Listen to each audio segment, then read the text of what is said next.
Good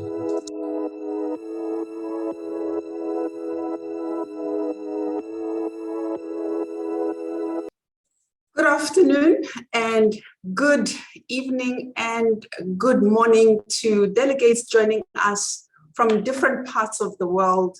We're very excited to host this first webinar for 2022. African Women in Energy and Power was established in 2018 and fully registered and launched in 2019. Our mission is to accelerate the participation of women in the electricity sector, more specifically, Africa's electricity sector. We do so by inviting different leaders in the industry, in the electricity ecosystem, to speak about value chains that are emerging and those that are existing, to orientate women entrepreneurs and entrepreneurs in general who are interested to diversify their business interest into the electricity sector on entrepreneurial opportunities that exist. Today we have speakers from utilities, we have speakers from the finance community, we have speakers from the OEM community. We believe that when women entrepreneurs understand the construct of the electricity sector, they will gain interest to organize themselves and pursue entrepreneurial opportunities in this particular market. With the just energy transition, there are many opportunities that women can consider and organize themselves to participate. We know that without access to finance, it is not possible to realize your entrepreneurial vision. We also know that in such a technical sector, it's very important to have good relationships with original equipment manufacturers who are the providers of sought after technology in the electricity sector, whether it is the old fossil fuel based value chain or the emerging renewable energy value chain. We also know that when you don't understand the commercial processes of electricity utilities, you are less likely to be successful in the sector. Thus, we work with these leaders in the sector to curate information, credible market information that you can use to pursue your entrepreneurial opportunities. My name is Betha Dlamini. I am the founding president of African Women in Energy and Power. I'm very excited to host you this afternoon. Without further ado, I'm going to call upon our first speaker. In this webinar, or the webinar series for 2022, we will be focusing on different African countries and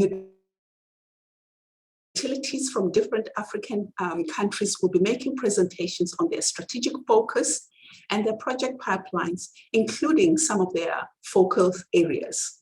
I invite you to take notes, note their names, link up with them on LinkedIn, and expand your network. It is also important that you keep a vibrant and diverse network of key leaders in the industry. Visit our website and download our previous webinars to get more information. Our first speaker is Mrs. Thobeka Sishuba.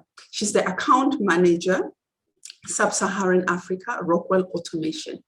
Rockwell Automation has decided to partner with AWEaP, and they are our gold sponsor for this series of webinars. They are a leading OEM in different parts of the world with active interest in Sub-Saharan Africa. Ms. Thobeka is going to talk to us about their technology, including the importance of supporting initiatives such as the kind that we deliver at AWEaP. Mrs. Thobeka, please proceed. Afternoon, everyone.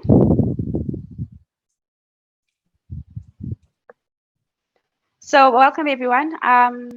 Just to give you an overview, so I'll be talking about the top technology trends that are currently happening in Africa, so you can actually be able to see opportunities that are available for you and understand them further as well. Then I'll be talking about the partner programs that we currently have as Rockwell Automation, which include our distributor and our system integrator programs. Okay, next. So this just giving you an overview of who I am. As you all know now, my name is Tobeka Sishuba.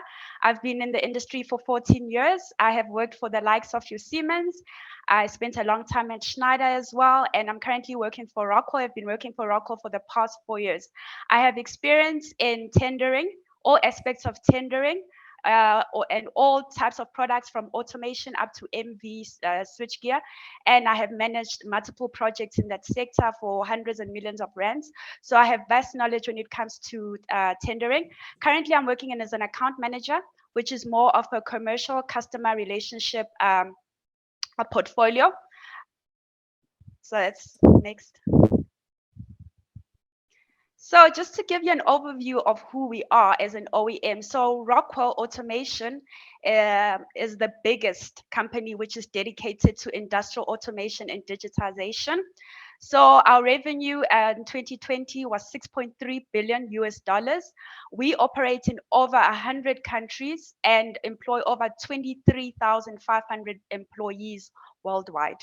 So we also have a lot of flagships. You might know us as Ellen Bradley, Factory Talk, or you might know us through our partners as well, naming parts of them Sensia. So when it comes to the industry, as Africa, we fall under EMEA, which makes up about 20% of the revenue for Rockwell Automation. But we are able to offer all the aspects of Rockwell Automation because we do communicate with Rockwell globally. So we're able to collaborate with your Rockwell America, Rockwell Europe. So we are one company at the end of the day. And then within our solutions, when it comes to the industry, we operate in process, automation, hybrid, and discrete. So we operate in all sectors of the industry. And then the segments as well, we have different segments. I'll be touching base more on them as time goes by. So let's go to the technology trends. So when we talk about technology trends in the energy sector, we have to interlink everything. We have to look at 4 aspects: environmental security, energy security, economic security, and national security. So those are the important things. This is where the opportunities lie, because this is where the utilities, the energy sectors are currently looking into reducing their risk and increasing their portfolio as well. So I'll just be discussing some of the industry trends and challenges that are currently in the markets, and hopefully you'll be able to identify some opportunities. I'll be touching base also on what is currently being done in the industry when it comes to these trends. Digitization. I know you've heard it over and over and over again. Fourth Industrial Revolution has been happening over, but unfortunately we as Africa are lagging when it comes to digitization. I don't know how many times I've gone to customers and actually found that they're actually not ready to digitize due to their infrastructure. So unfortunately, we still need to start from the beginning, where some of our utilities, our energy sectors, need to start preparing themselves for digitization. Digitization is critical. If we don't digitize, we will not be competitive as Africa. The rest of the world is going forward. And if we complain about money, not having funds, we'll end up losing out in the opportunities that are available worldwide. So digitization is a must, and there are opportunities, and sectors are waking up to the importance of digitization in order for them to stay competitive, to also increase their revenue and decrease their losses. And then independent power producers. I know there's a lovely lady who's going to be talking more about this. We know that there are opportunities currently in the market. We know that the government has given us a go-ahead to start with the independent power producers. So I won't talk more about that. And then emerging economies. I believe it was 2020, which saw a double-figure growth when it comes to renewable energies. So you might not be aware, but the reuse of fossil fuel technology, which is your coal technology, is currently reducing. And what is currently growing in the market right now, it's renewable energy. So these are emerging economies. This is where the opportunities are. And then environmental challenges. We know of zero carbon emission by 2050. We know that we're also part of the initiative to slash our carbon emission by the year 2035 as South Africa. So there are initiatives in place that we must be part of, and we must also be aware of the environmental challenges that we are facing due to environmental challenges. If you have kids, you must know of the global warming challenges due to this. So I am glad to see that globally we are taking initiatives to reduce this carbon emission and to help when it comes to the environmental challenges. A big one is cybersecurity. Last year, you might have been aware that Transnet had an issue with a hacker coming into the system, which cost them a lot of money. So cybersecurity is a must. It's the newest criminal technology, and millions and billions are being squandered out of companies due to lack of having a hard cybersecurity in place. So this is where opportunities are going to rise. I know that Eskom has a department right now which is handling cybersecurity, other energy industries as well, because we all know, we are aware that Eskom is a critical point, is a critical sector, because they do supply energy to 95% of South Africans, about 40% to the rest of Africa. So it's sort of like a national key point. So cybersecurity is a must for the energy sector. And then the changing workforce. We are losing experience. We have seen where we are importing people from overseas to come with experience. So there's opportunities there. And I believe these opportunities are also linked to digital transformation, because digital transformation also comes and equips industries to be able to tackle the problems that come with the changing workforces and the reduction also in experienced workforces. Aging infrastructure is a huge thing right now. We have seen it affects our country right now. We're going through load shedding level 2, because some of the reasons is because of our aging infrastructure, which is shutting down. So obviously the emerging economies, this is the time for them to come into the industry to make a change, because we are running out, even though we do have new power stations which are currently being built, but it will not be enough. So we definitely need to look out for those emerging economies which will add to the current power supply that is in dire need in Africa. And then increase in electricity tariffs. This is a big one. I believe it was this month or last month where Eskom has applied to increase our rates for above 20%. Last year, there was an increase of already 17.5%. So electricity is increasing. The prices are increasing, and it's still going to increase in the foreseeable future. So industries right now are providing solutions to the energy sectors, to other industry, on how to monitor this energy, on how to reduce the usage, in order to actually reduce the bills. Because to know at the end of the day, if the bill of electricity is large, then it affects the margins of the company, the actual production of the company. So this is a great opportunity. This includes your power monitoring, your analytics, your software analytics. So this is where great opportunities currently lie. Okay, and then emerging trends. These are new trends in the market. Maybe some of you have heard of PowerX projects. I believe that right now we have Cecil who's embarking on a feasibility study. So with this PowerX project, it's utilizing renewable energy to actually supply green gases such as your green hydrogen or your green ammonia. So this is a new emerging trend that you must look out for. You can start reading on it. I think Japan is already starting to engage and to utilize these greenhouse gases. And then battery storage. We all know we in a renewable energy initiative, but with renewable energy, there's a risk, because renewable energy has its peaks and it has its dips. So we are looking at ways in order to store this renewable energy. And we know that currently there are projects. Currently, one is by Telkom, which is a substation, which will be actually storing wind energy. So this is another emerging trend, and it will definitely be utilized in the future for renewables, as they are currently the emerging market. So this is a new trend that is emerging. So look out for it, do some reading. This is great opportunities that are coming. And then carbon capture emission. This adds to the current issues that we're having with emission. So we know that we are increasing our carbon emission due to the new power stations that are currently being built, and the likes of Sasol, they are creating emissions as well. So we need to look at a way of capturing and storing this carbon dioxide. So there are projects underway to build these facilities, which will be able to actually enhance, to capture carbon and actually store them underground. And they are said to be 90% efficient, which is a very good stat. So these are emerging trends as well. And I know that Sasol is already working on one in Secunda, and also Economies as well. They're working on one which is going to be situated in Mpumalanga. And then the last one, which is very dear to my heart, the microgrids. Africa is still in dire need of energy, electricity. One of the reasons why some of our rural areas don't have electricity is because of the cost of actually supplying energy or electricity to those sectors. And one of the ways we can do this is by microgrids.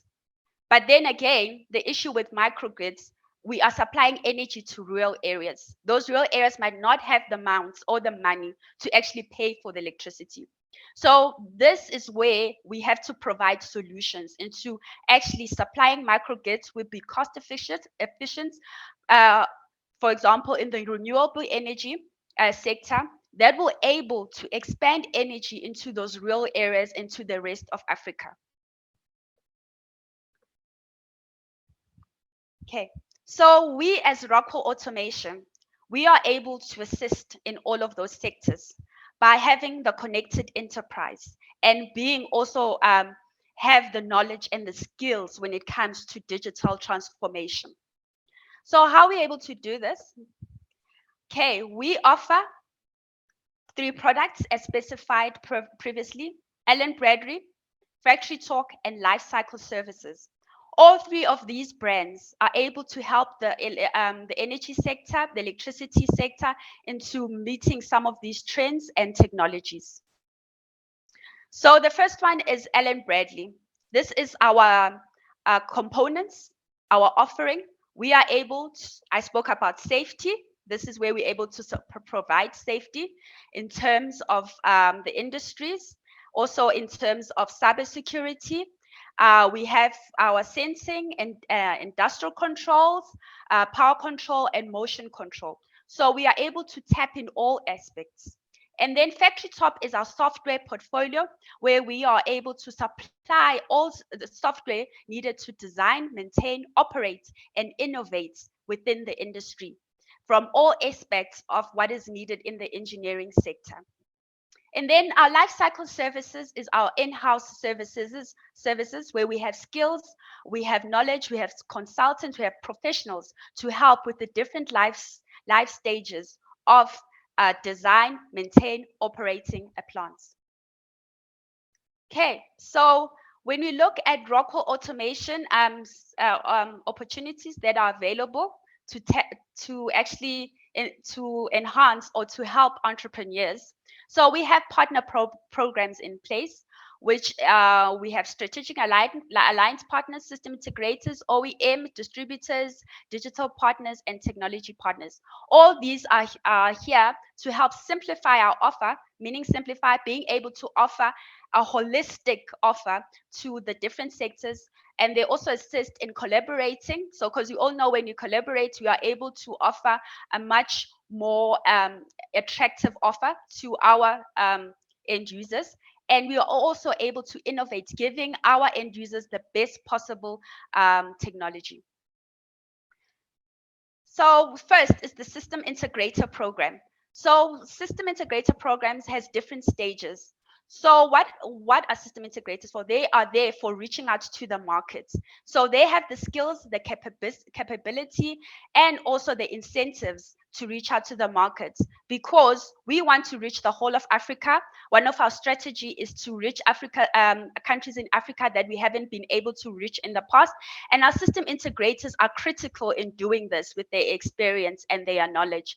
So with Rockwell Automation, with our system integrator portfolio, you are able to start from a low level, which is our bronze level, where you can work all your way up to a platinum level, where we are able to train you on our product, our portfolio, whether it's on site or off site, and we are also able to train your customers as well. And then another one I want to touch base is our distributors. So our distributors are part of our hand. They help to elongate our hand into the industry, meaning that they provide our software, hardware, and training. Usually our distributors have huge warehouses where they store some of our products, but not only are they just a middleman, they also have expertise and knowledge when it comes to the sector, because at the end of the day, you have to understand what you're selling, and they have logistics provision to supply to different sectors. So our current distributors are actually divided according to regions. So each distributor is allocated to a certain region where they must work, where they must share their skills, and where they must gain revenue. So that's another way that we are able to reach our customers. So that's it on my side. Thank you very much.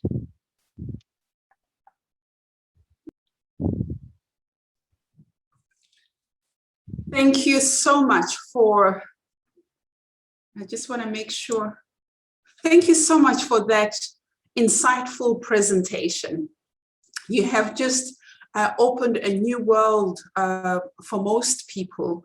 And I encourage all our delegates to follow up and to visit Rockwell Automation's website, explore the channel partner opportunities so that you can receive support from Rockwell Automation to trade their technology, to trade their software within the electricity ecosystem in your respective market. This is the very purpose of these webinars. We make sure that we bring technology leaders such as Rockwell Automation to share insights into trends in the energy space. Ms. Sishuba has just shared with us the world of innovation that they lead at Rockwell Automation and their vast network of strategic partners that they work with in different markets.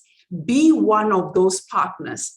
Take the initiative, reach out to Rockwell Automation and explore how you can become an energy entrepreneur in partnership with them and how you can support the advancement of renewable energy solutions in your market, the advancement of automation and digitization of energy systems in your market for electricity utilities and other large power users. Thank you very much. That was a great presentation. Ms. Sishuba is unfortunately committed and she will be joining another meeting, but she has promised to come back so that when you have questions, she can address them directly. Our next speaker is Ms. Phumzile Sibisi.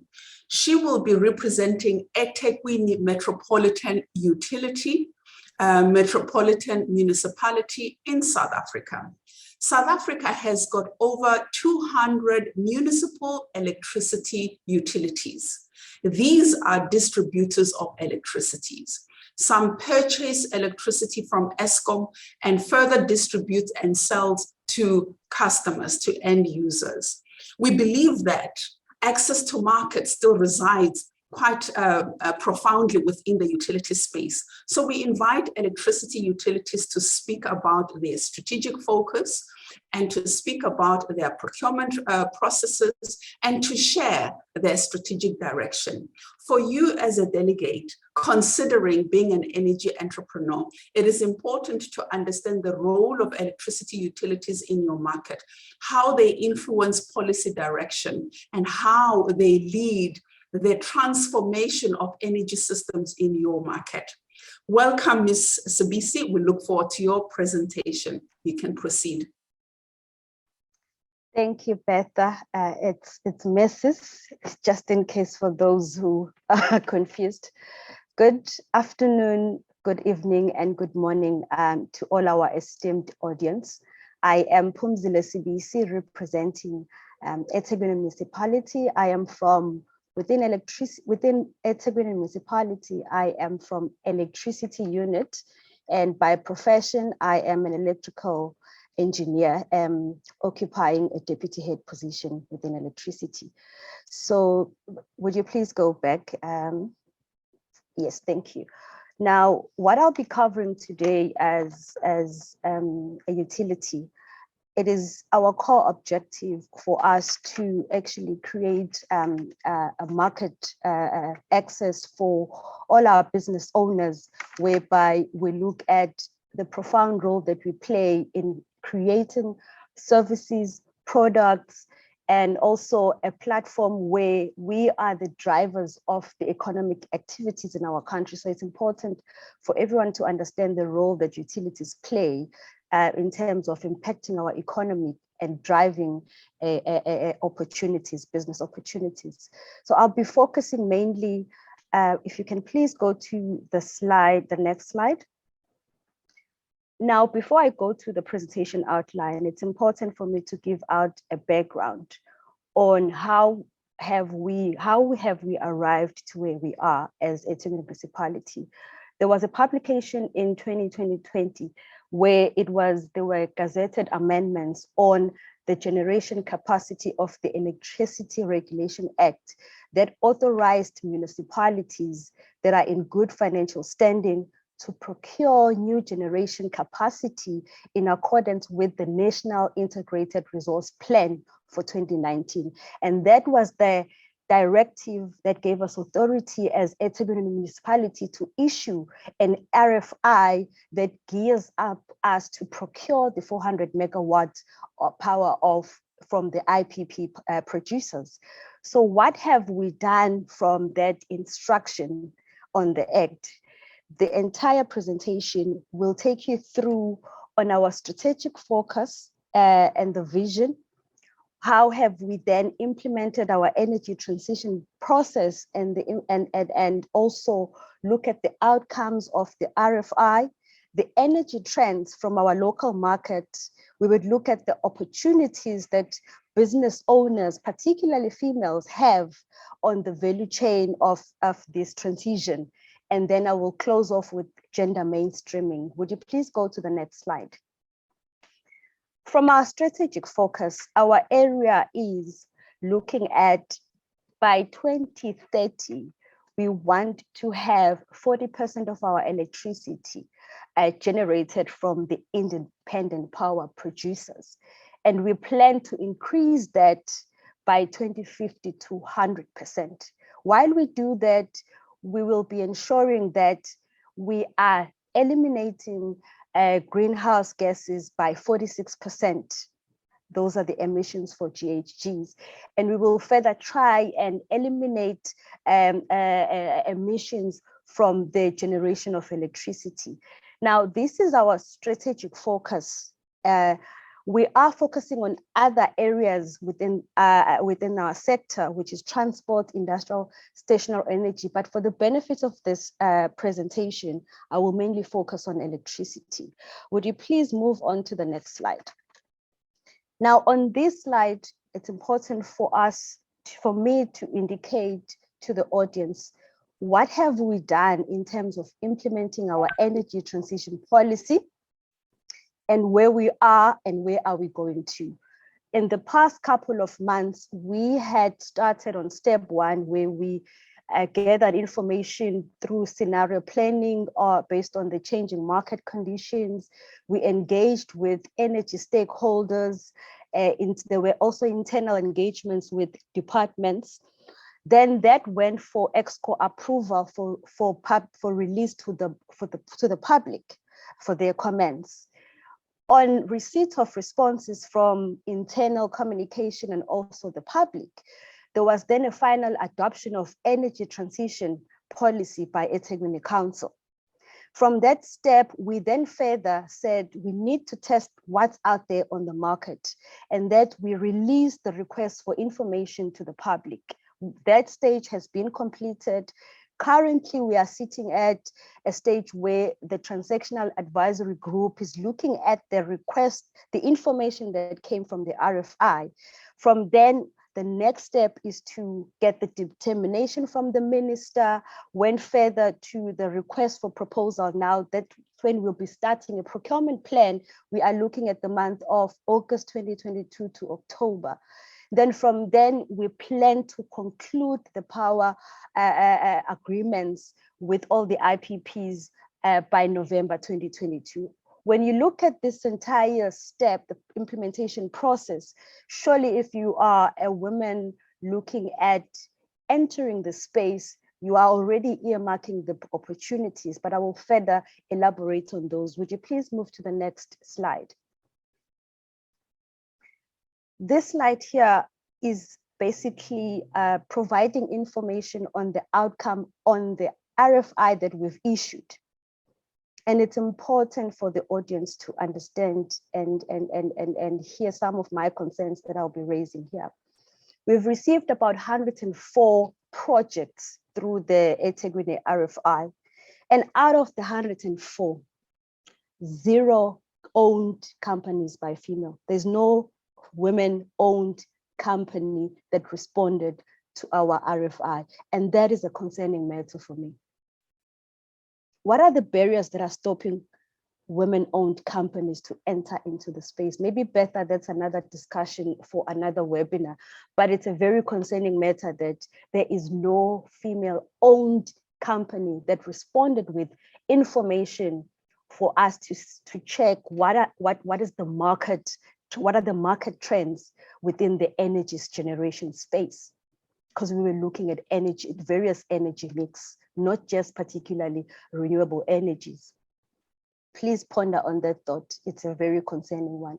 The next one is we anticipate to create about 4,000 jobs starting from Q2 of financial year 2022 to 2023. We are looking at around October, November, December, towards the end of this year, to when the implementation process starts on ground. Now, on the combined capacity that was received from from the RFI, the capacity added up to 16.5 gigawatts from the diverse mix of generation sources. I will elaborate on those generation sources on my next slide. And we're looking at a total private investment of 10 billion for the 400 megawatts. On the local content spend, it's important, again, this is an opportunity for any woman who's looking into entering the energy space. We are anticipating about 42% of all proposed projects will be sourced locally from the eThekwini suppliers. Now, if you look at that 10 billion investment, that's about 4.2 billion that needs to be injected within the economy of eThekwini, which is local content.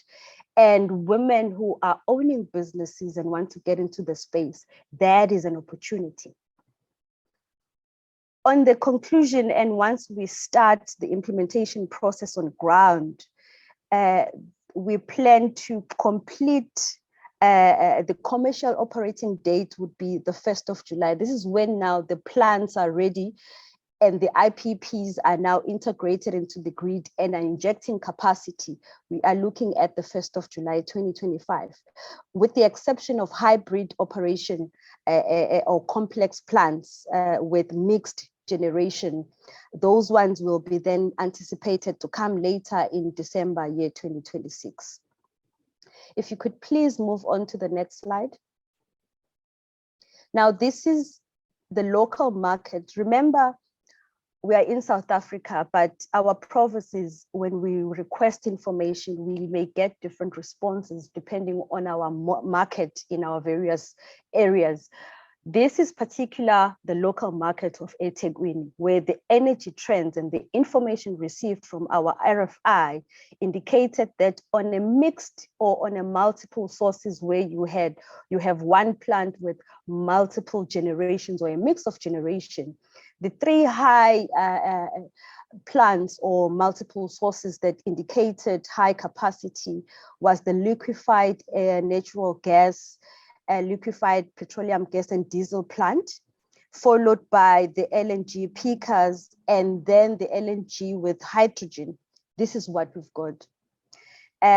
When you look at the single source, now this is a plant with just one single source, whether it's the power is produced from solar only, purely solar, or it's produced from liquefied natural gas. The first three that were mostly high on capacity was the LNG, followed by solar PV, and thereafter the third one was waste to energy. Now, when you look at this, someone would say, I would expect the solar, but it differs. Maybe when you go to Cape Town and look at their local markets, their energy mix would be different from ours. And of course, Gauteng will be different, but this is what we got or received from our markets within Durban. And obviously with others following others, and it formed a combination of a total capacity of 16.5 gigawatts. That's what we've received. Now, I cannot proceed without indicating that our RFI also attracted international companies, the likes of United States of America. They actually submitted 5 projects at the capacity of 986, Australia. Even though our focus is not on these international companies, but it is an area of interest that they actually looked at the proposal and also submitted. It's just for noting and to understand the markets, and that South Africa is in the mind map. Let's move on to the next slide. I want to focus on this one because that's where opportunities are for anyone who wants to take advantage of what's coming in the pipeline. When you look at the value chain elements for us to produce an energy mix power generation plant, you look at industrialization and localization. Under industrialization, that's where you look at the core elements of the value chain related to the design, manufacturing, and servicing of the energy mix products or the plant thereof. Localization, it's more of a wider set of activities that are required to enable the energy mix deployment. Now, these two are both there for role players and women-owned companies to take advantage of and opportunities of. And I've listed the various segments where opportunities exist, from project planning to procurement, to manufacturing, transport, installation, grid connection and commissioning, operation and maintenance, and decommissioning. These are all areas of opportunities that are open and gaps for all the projects that are in the pipeline, if you align yourself. But it's important for me to note that while we want to take up these spaces and women are activating themselves or equipping themselves, let's not leave out the crucial component that for you to get into these places, it's important to invest in getting appropriate qualifications, the required skill set for you to play in this space, and experience and competencies. Again, when you compete, let's not compete for the sake of because I'm a woman. Compete because you qualify, you are competent, and you can do the job, and you deserve it because you are competent. And that sets you even apart because you can take your business and your company globally because you are competent, you invested in getting qualifications, you invested in acquiring the experience, you invested in competencies that will make sure that you run your business efficiently, build networks, learn from other companies within the energy space as well. While I'm dwelling on these opportunities, it's also important that the energy sector, it's not the careers that exist and opportunities are not mainly electrical. You have chemistry involved, chemical engineers. When you look at running an LNG plant, you need a variation of all those careers or personnel to assist you to set up those plants and have it ready. Not just that, there's legal teams involved, there's financial personnel involved. So there's a variation of opportunities that exist, but let's not leave out the fact that we must equip ourselves and be competent not because we are women, but because we qualify and we are capable of doing that. Can we move on to the next slide, please?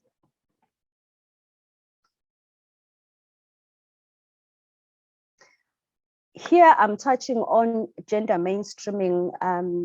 It's just 3 important policies that I articulated, and I want to show practically what we've implemented internally to try and attract women-owned companies.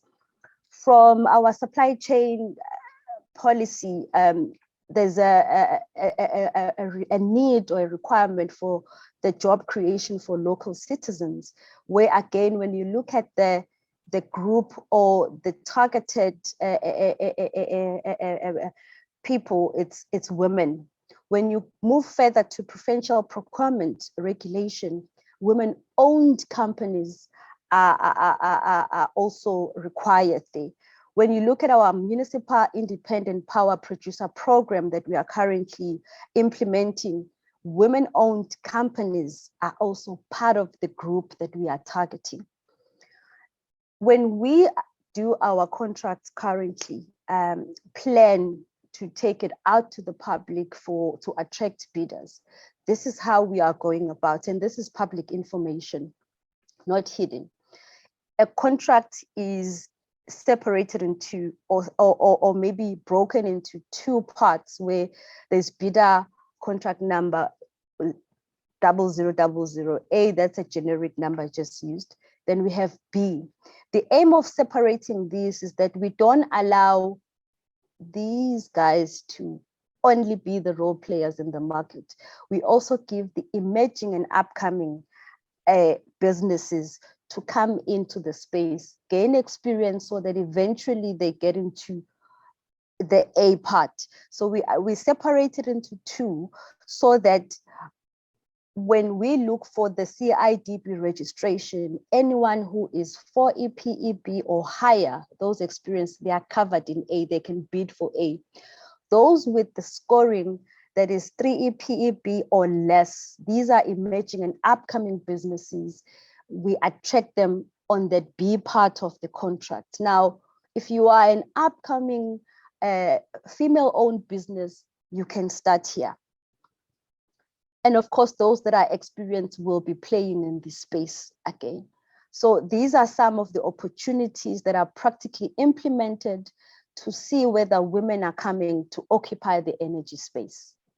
And with my concern earlier on, I will wrap up my conversation again with the 104 number of projects where we've received information from. It is still a concerning matter that we do not have even a single female-owned business that provided information on our request for information of eThekwini municipality. Now, if we don't get information now, I'm interested to see whether in the next future, when we go for an RFP now to start the procurement process, will we be able to attract at least a female-owned companies?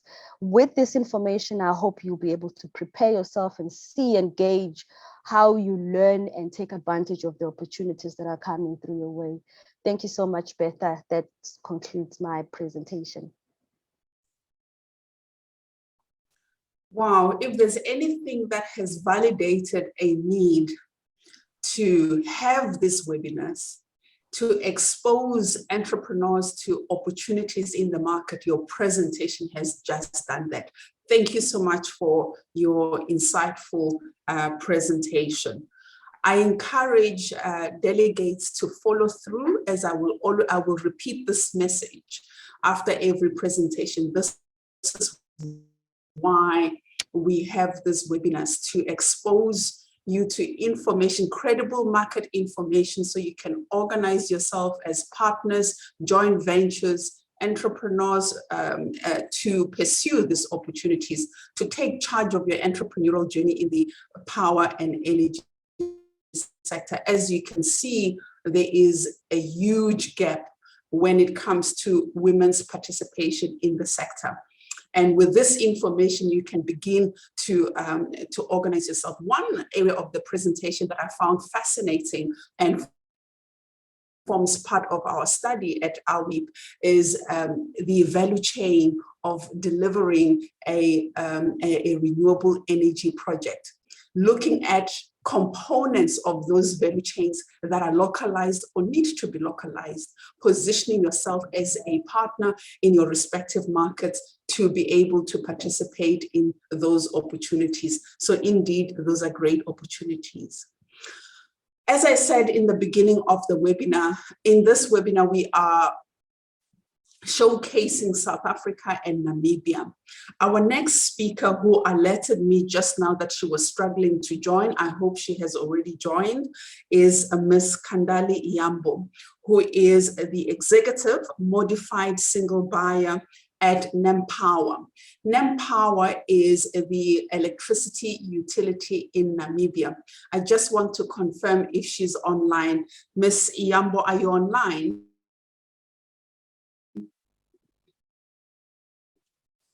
If she hasn't joined, it's okay, we will slot her in. I'm going to open the lines quickly for questions. If you have questions, use the Q&A platform. Our panelists will be answering those questions as we move along. But for now, is Ms. Tobeka still on the line? Yes, I am. Right. I wanted to just ask specifically, do you have channel partner programs that people can consider, and what is the selection criteria for channel partners?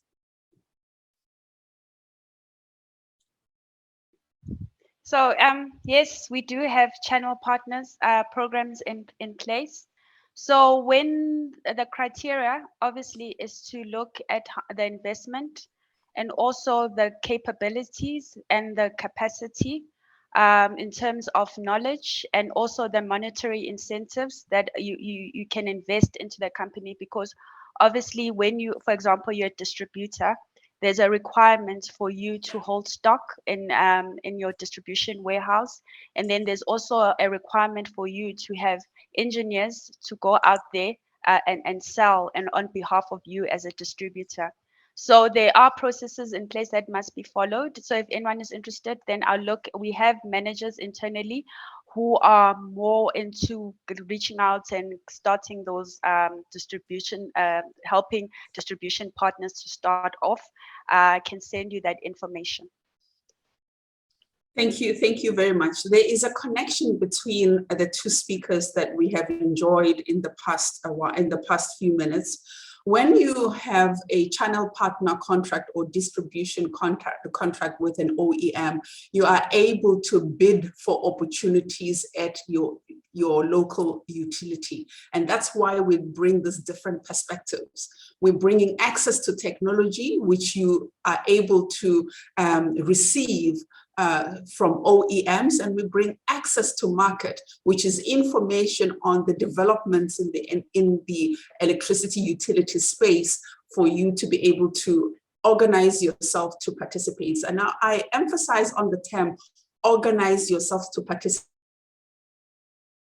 because you may need to partner with others, you may need to get your distribution license, you may need, there's a number of activities that you need to undertake for you to be ready to be competitive, as Mrs. Sibisi emphasized, that simply that you are a woman entrepreneur will not secure you a market or an opportunity. You have to go further and ensure that you have the requisite competencies for you to participate in the market.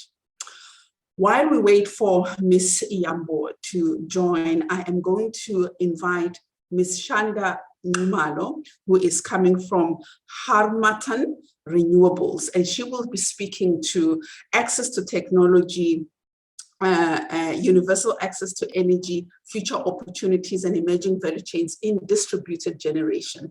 She is one of the leaders in the industry that I have immense respect for, demonstrating how it is possible to succeed in this environment as a woman entrepreneur. Ms. Shanda, please take over. Thanks, Bertha. I hope I've got very few slides. I'm mostly going to freestyle. because I also wanted to hear what the other speakers are saying and how I fit into that. I think I refrain from writing preach in the Q&A with Phumzile's presentation, because I think what she's saying is so accurate about what's happening in the industry at the minute. I'd say, let me just do as Bertha said, I'm Chanda Ngomalo, I'm the MD of Harmattan Renewables. You can go to the next slide. You can go to the next one. And the next one. Yeah.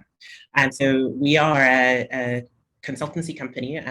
Yeah, it's fine, just leave this one. We're a consultancy company, a technical consultancy company, so a team of engineers that work on renewables projects across sub-Saharan Africa.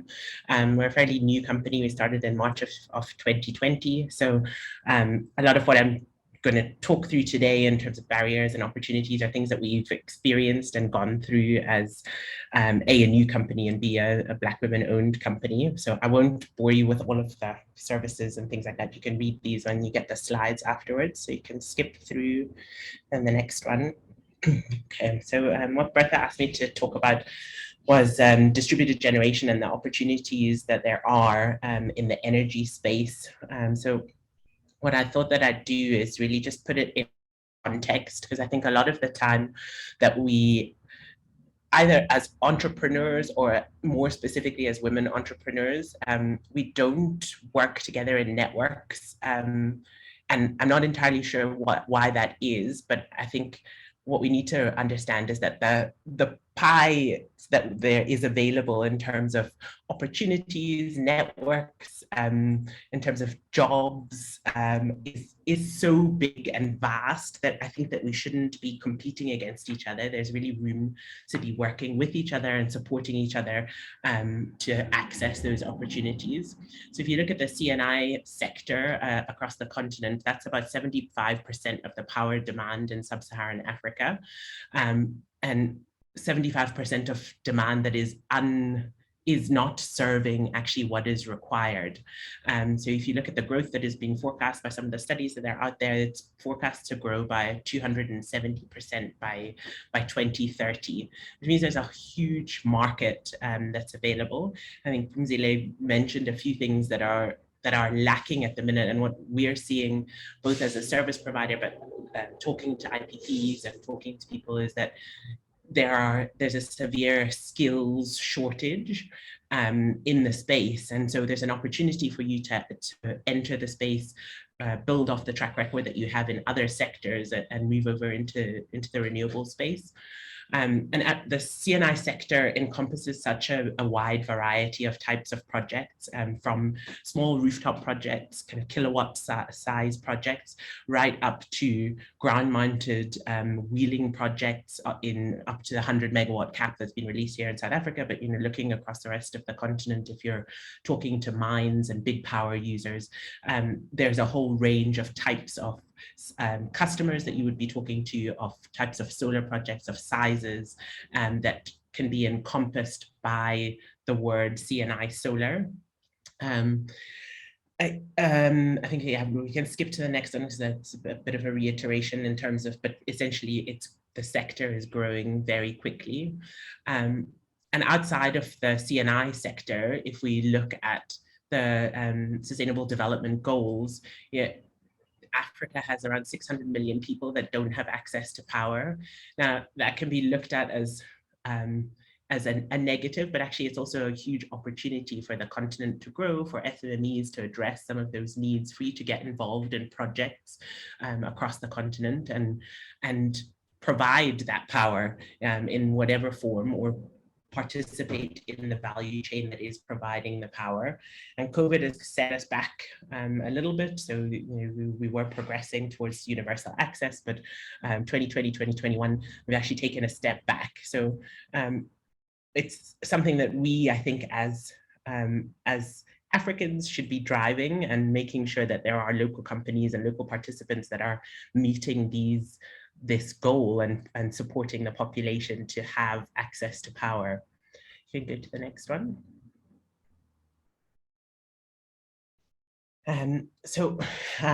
What I've tried to do here, and because we were looking not just at South Africa, I haven't necessarily gone into all of the the specific opportunities that are listed by the IPP office under the AWEaP program.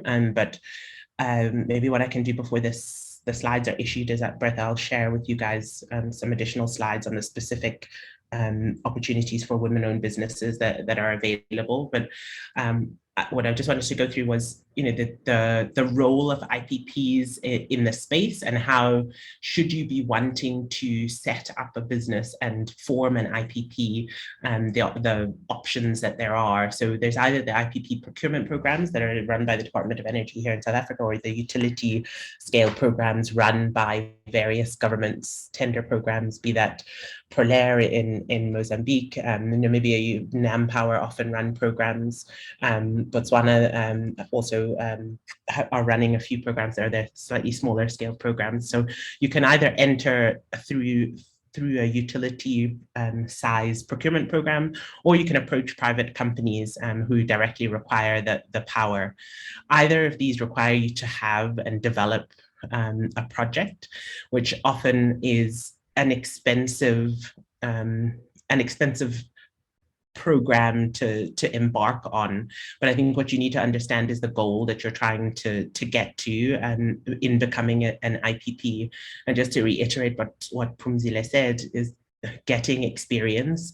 So I think a lot of the time that we want to jump to being an IPP, shall I say, but take the time to go and work in a company, an international company that is doing development, learn the processes, and benefit from the experience of how they are doing these projects, so that you can then take that and translate it into your own business and your own plans. I think you can go to the next slide.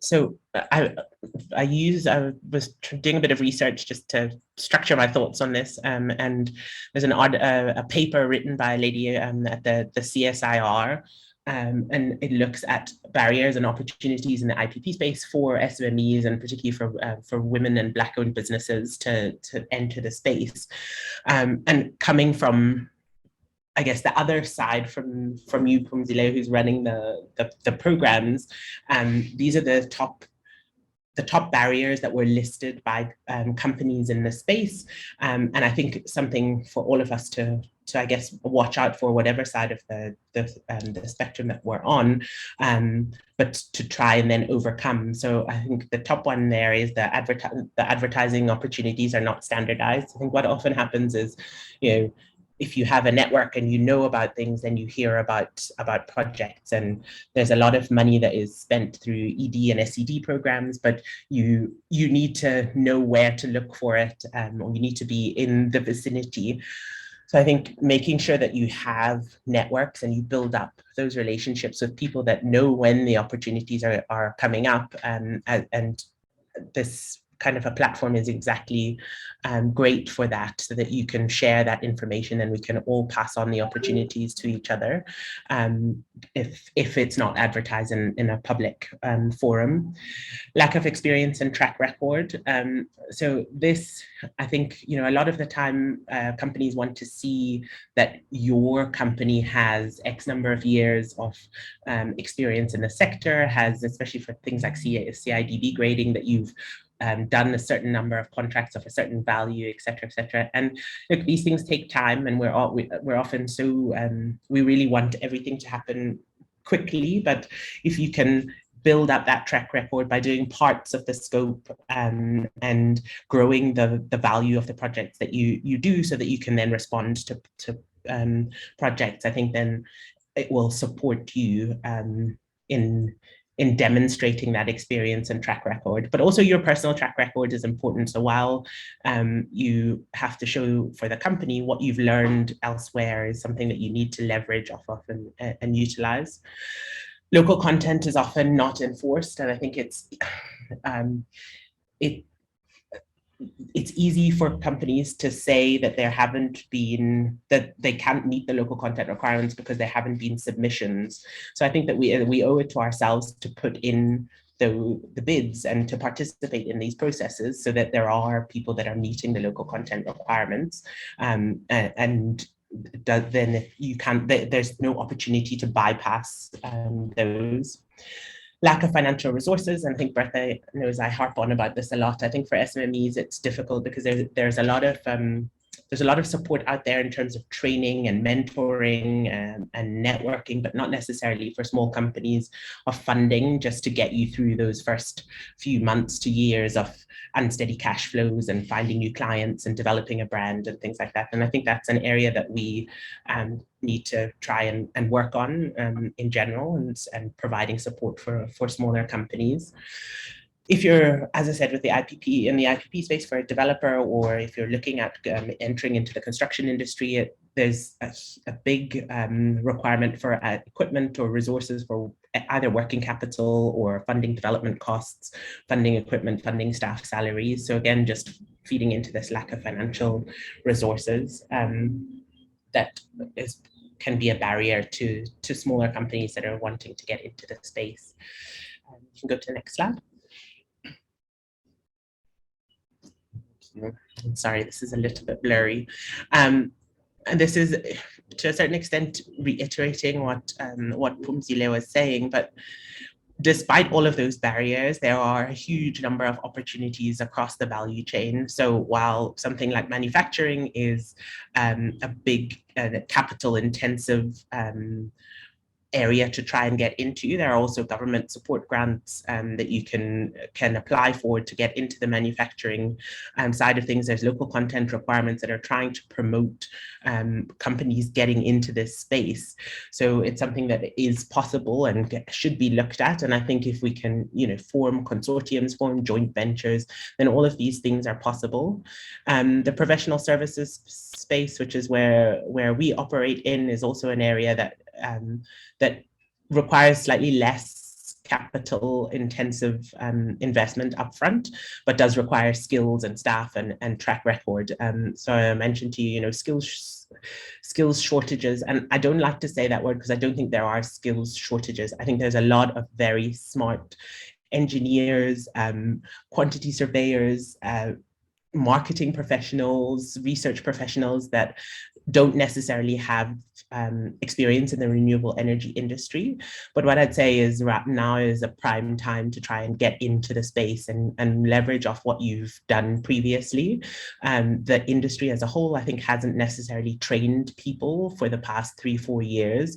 So what's ending up happening is people are being brought in from overseas to fill positions and deliver on work, when actually there are very skilled people here on the ground. So reach out to people, ask questions, do courses online, get things on your CV that show that you are interested in care and are upskilling yourself in the space.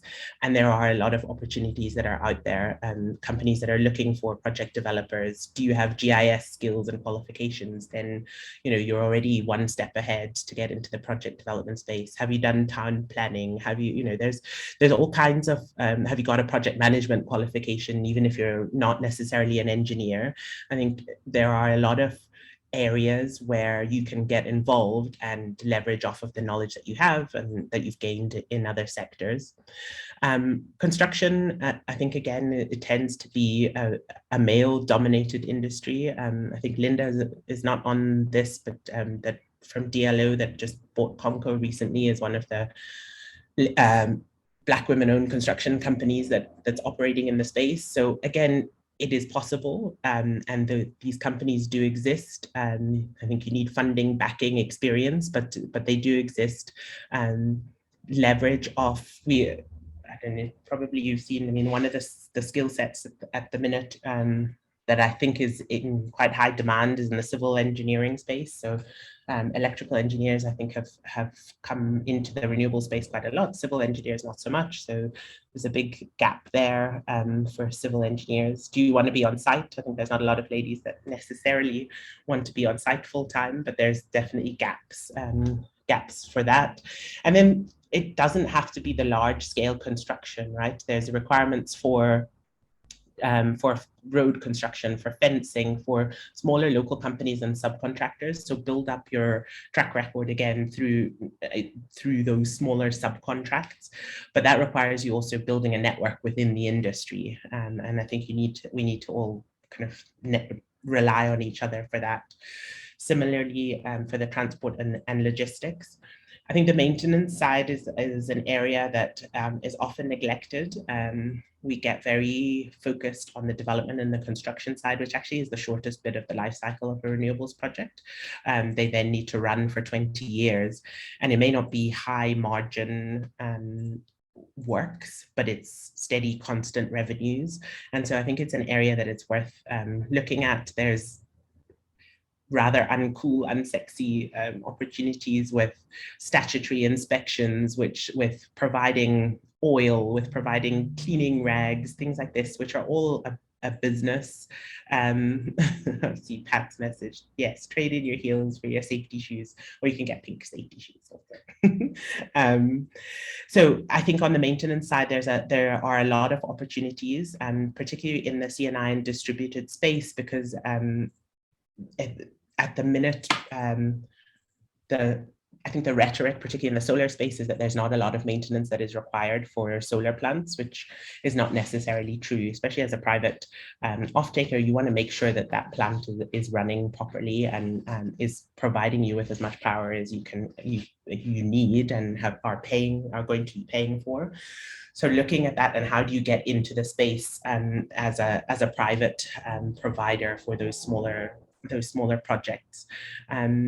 And then there's a whole list here, and again, I'll try and get a better screenshot of this, but of the auxiliary services. So there's marketing, there's IT services, there's catering services, there's sales, there's research and development, which we don't look at the whole value chain. So there are plenty of opportunities with IPPs, either both small and large, that you can participate in. Just check, I can't remember. I think that was my, go to the next one. Yeah, I think that was. So please get in touch if you have questions. I think use this platform to network as much as possible. Bertha's doing a wonderful job putting us all in touch with each other. But I think just in the words of Nike, just do it, get started, see where it gets to, ask for support, partner with people, start small and grow. Thank you so much. I always enjoy the ease with which you give your presentations, sharing insights about the industry, and your testimony is absolutely inspiring, having only started recently, and the strides you have made in the industry. Ms. Chanda has already indicated that one of her slides was a bit blurry. I can see the comments. We'll ensure that by the time we publish, we have improved the resolution of those particular slides, so you'll still be able to get the presentation and be able to read it. Thank you so much for your contribution. Again, another highlight on how you can navigate the energy ecosystem by partnering, by expanding your network, by taking the initiative to build relationships with the right people, by doing research to understand the construct of your local market, your local electricity sector, identifying the leaders in that particular market, and aligning yourself with those leaders. And again, as she concludes, she says, just do it.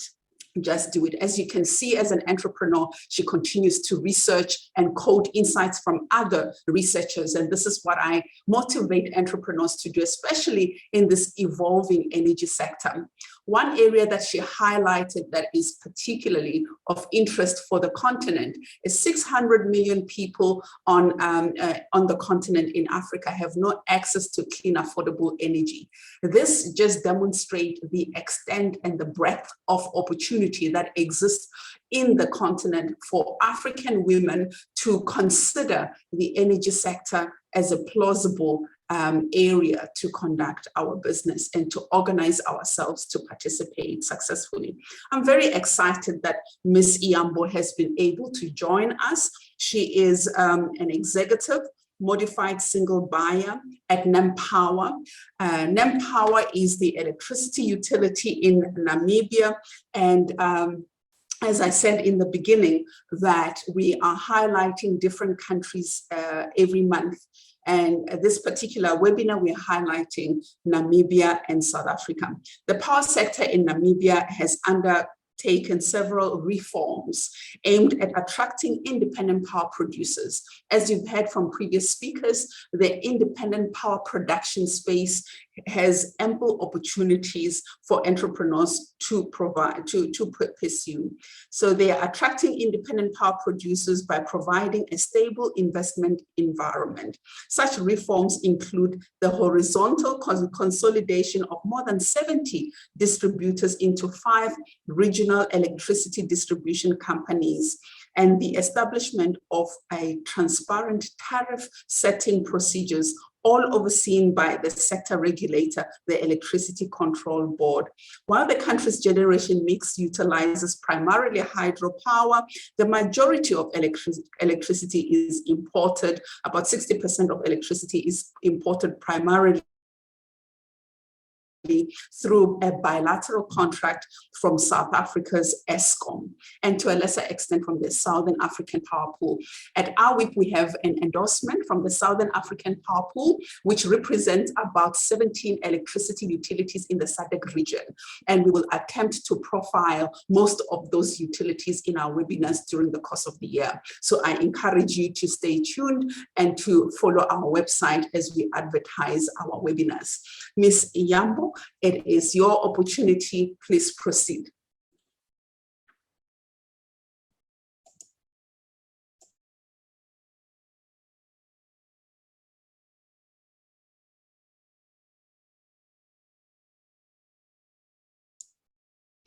Ms. Iyambo, we cannot hear you.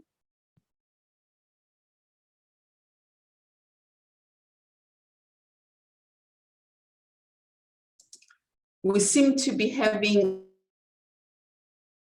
a connection challenge with Ms. Iyambo. She was definitely online. I am sure she's going to rejoin. And when she rejoins, we'll give her the platform to present.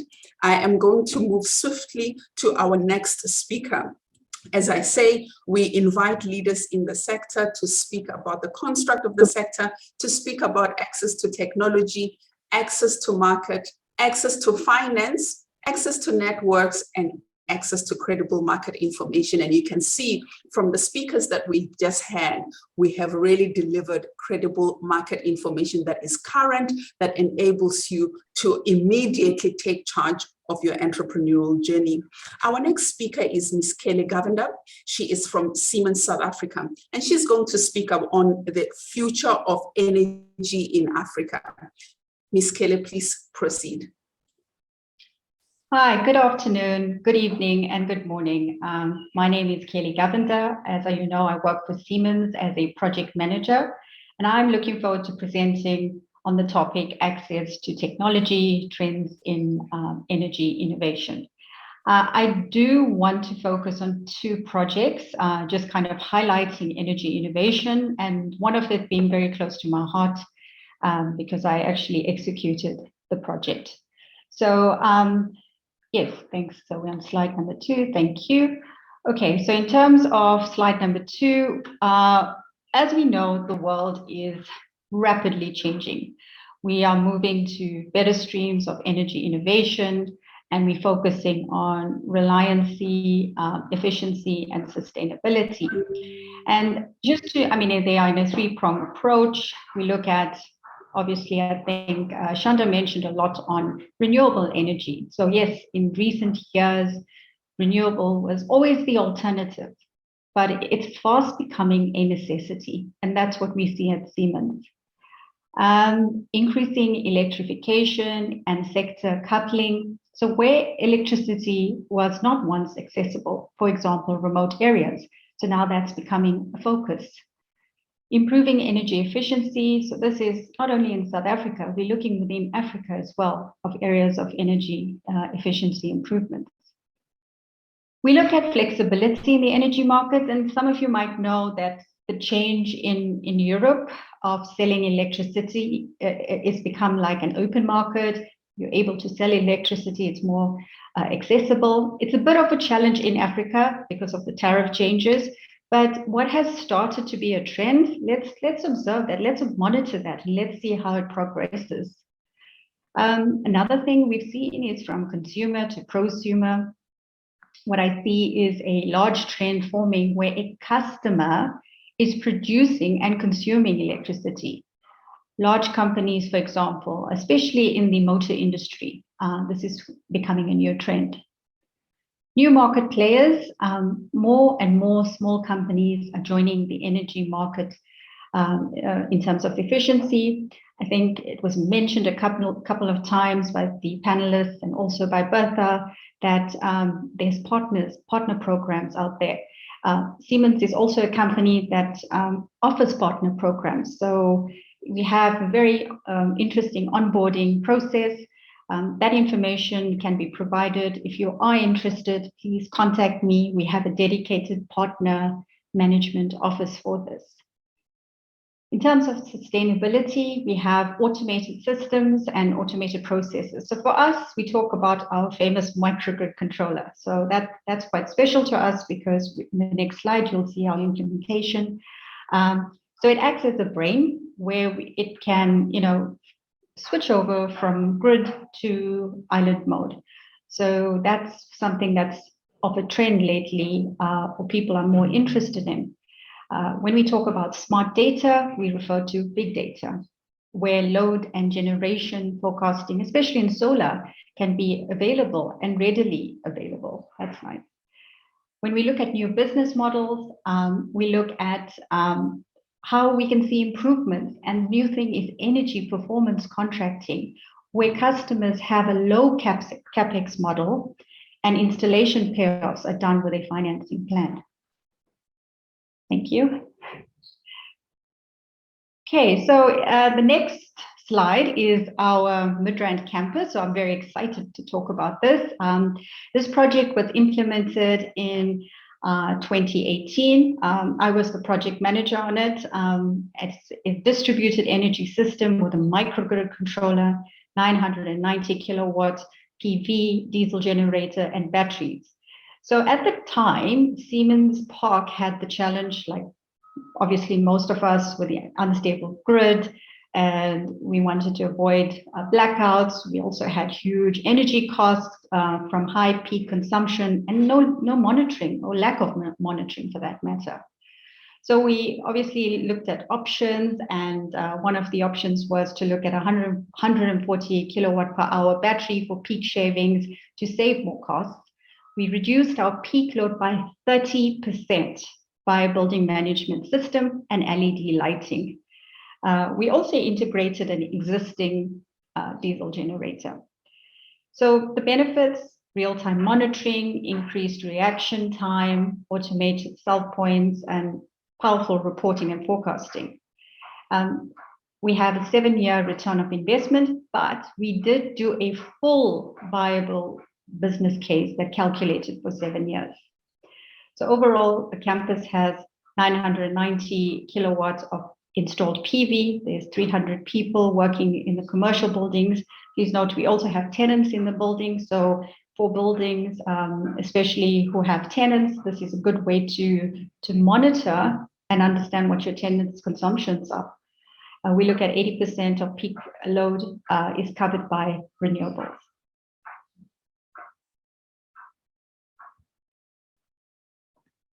Okay, so the next slide is the Upper Blinkwater project. So this is a project we executed in the Eastern Cape.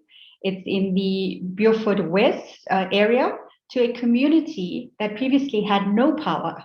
So you can see a little illustration on your left-hand side of the area. So the benefits to us was to supply electricity to a remote area. We looked at automatic demand management with integrated load shedding on a household level.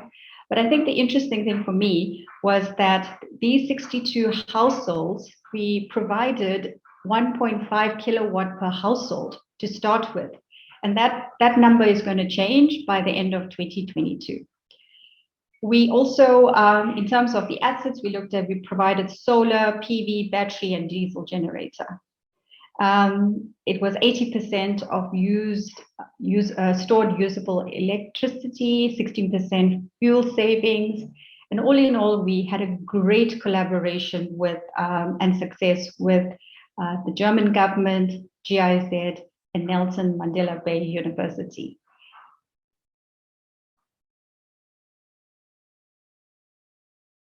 Okay, and then my last slide, mine is a pretty brief, as you can tell, is what's the way forward in terms of energy transition? So for us and our experience as an OEM, the way forward is the energy performance contracting via consulting, planning, and designing. And it's supported by finance partners.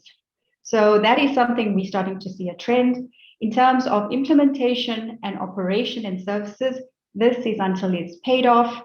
And overall, in summary, sustainability, energy efficiency, asset performance, economic efficiency, and resilience, more and more companies are moving towards this model to fulfill their KPIs. And this is the new trend of energy innovation. I also want to mention from the previous presentations, I think there was mention of what we can do. And this is something I'd like to highlight, like mini grids can be integrated with our controller and we can work together and interact together. So please contact me if you're interested. Thank you for your time, and it's an honor to present to you today. These are my contact details for anyone who wants to save them. Thank you. Thank you very much, Ms. Kelly. Again, an illustration of the opportunities that are available in the energy sector. Access to technology has been cited as one of the barriers for entrepreneurs, especially in markets where the countries don't own IP, as a barrier to participate effectively in the electricity and energy space. The OEMs that have presented today have demonstrated that it is possible to overcome that barrier by having a channel partnership agreement with an OEM. You are able to access technology that is sought after by utilities and large power users.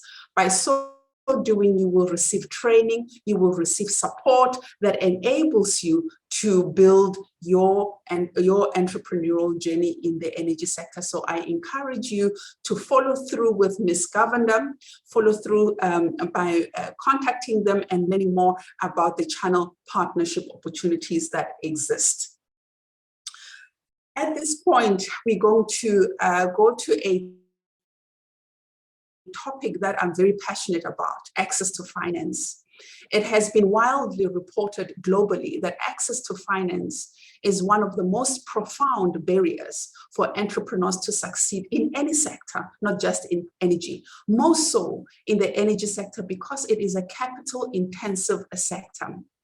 We are joined today by Ms. Sindisiwe Musoewe. I hope I have pronounced your surname well, ma'am.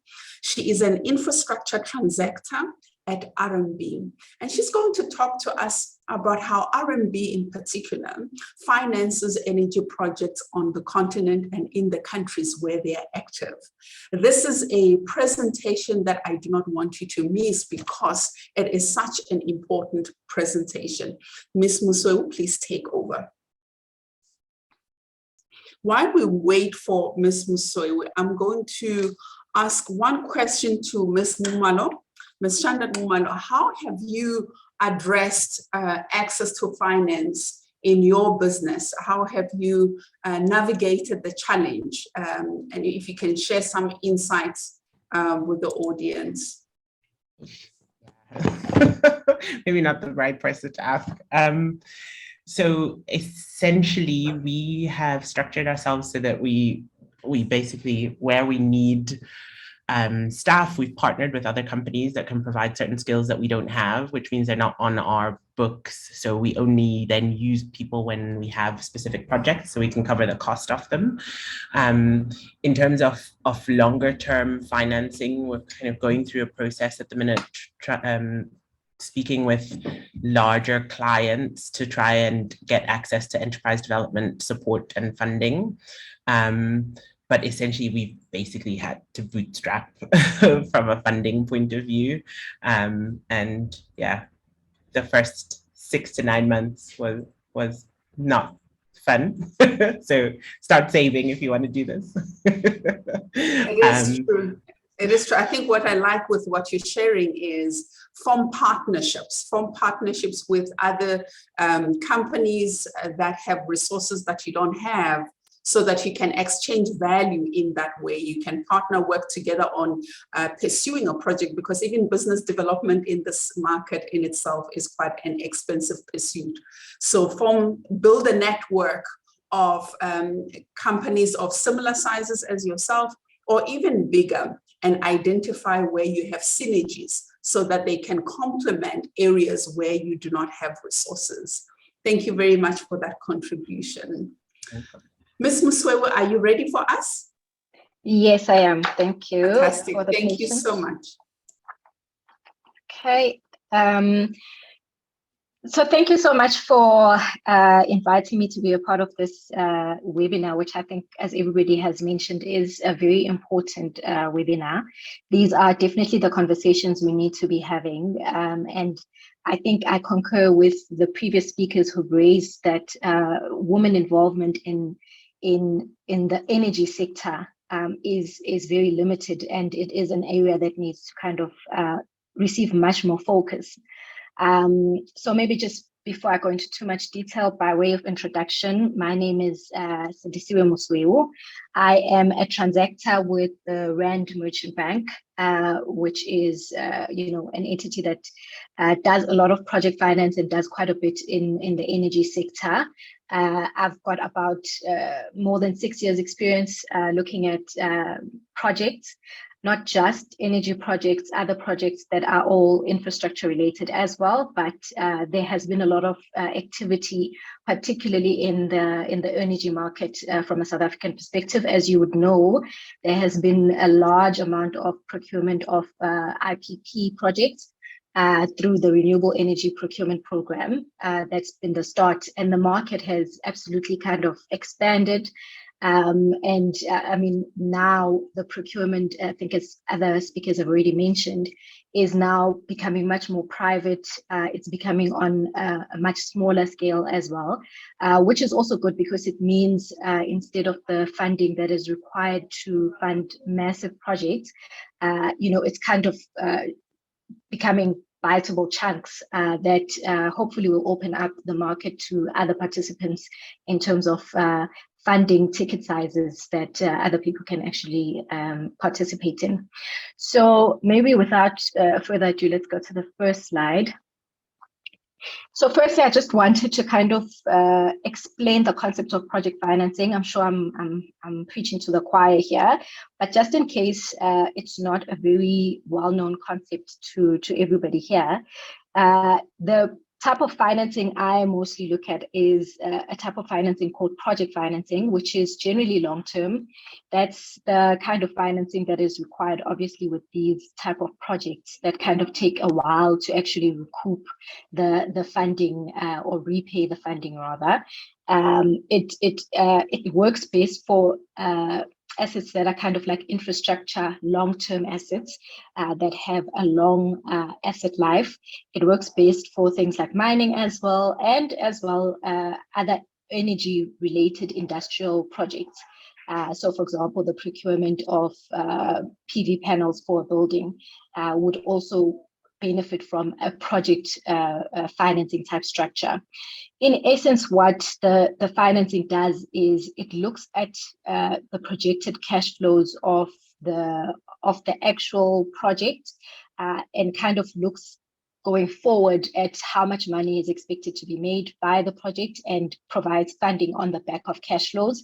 What it does mean is that for the most part, a large amount of the funding can be provided without necessarily involving people's balance sheets, i.e. without involving security from a person or suretyship.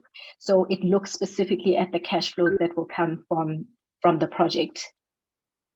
Okay, I mean, obviously the projects have generally been procured mostly by government, so those very large scale type projects, But as I mentioned, the market is evolving, and now we're seeing a lot of private sector procurement of energy, and like much smaller scale procurement in terms of maybe energy that's being procured by a mall for purposes of energy for the particular mall, or energy that's actually been procured by an entity that uses or is a big energy consumer.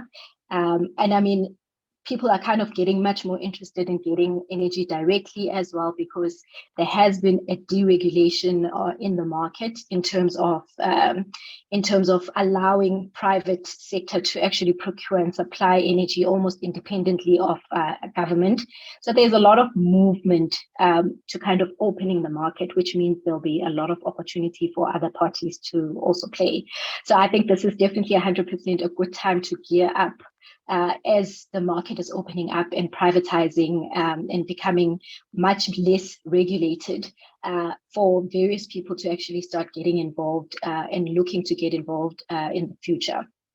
I'm happy to kind of go to the next slide. Thank you. I mean, this is obviously a typical project structure. I just wanted to put it on the screen. I think you guys are probably very well aware of the various parties. RMB sits under the funder and arranger part. So we would obviously come in to actually provide the debt funding.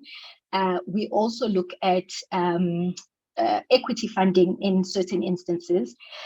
What we cannot get away from, obviously, is that the project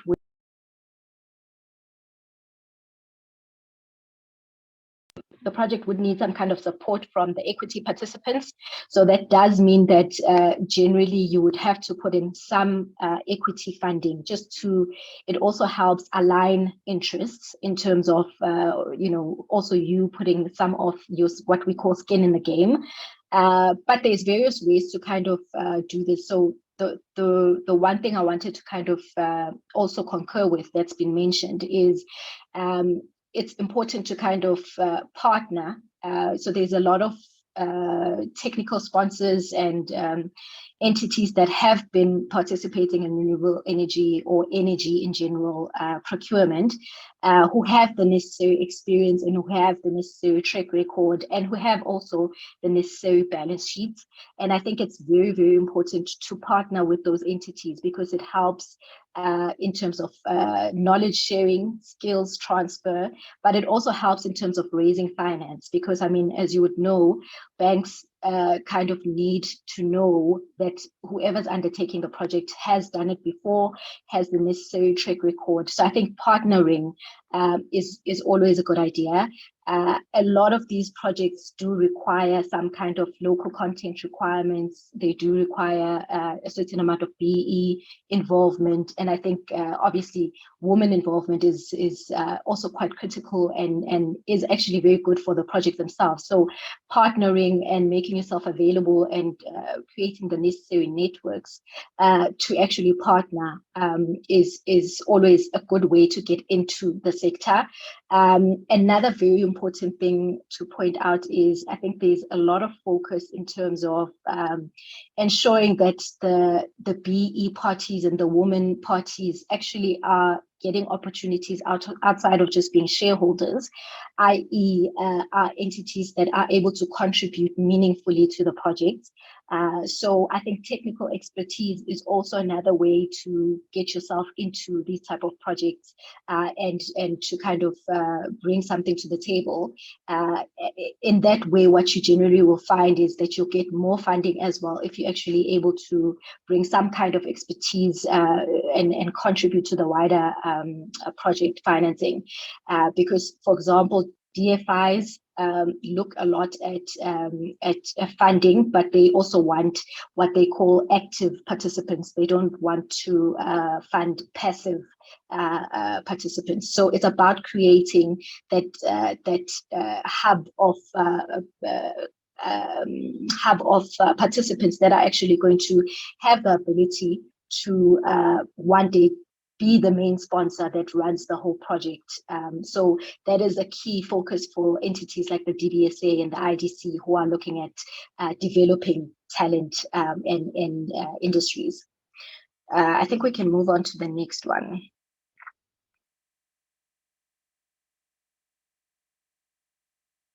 Okay, so I thought maybe it's worth just highlighting the types of funders that are out there.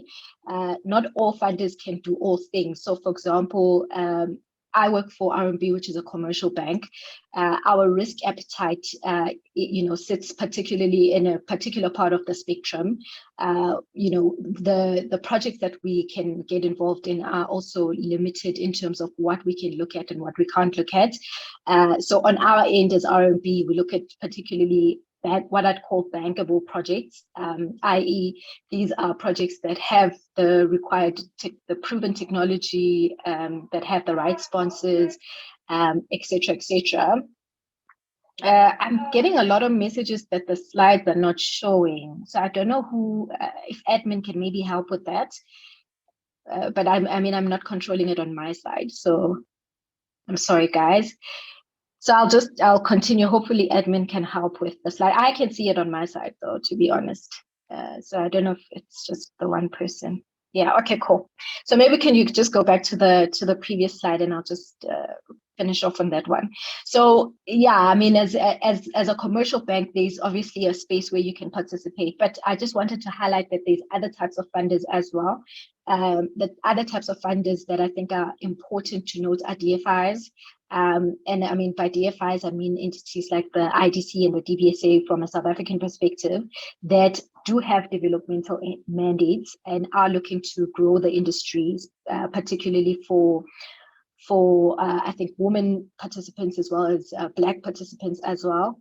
So I think it's important to leverage those type of institutions depending on the support that's required. Another other financial institutions that are also available are asset managers. So asset managers are always looking to invest in project type or energy type projects because obviously of the tenor that is associated with those types of projects.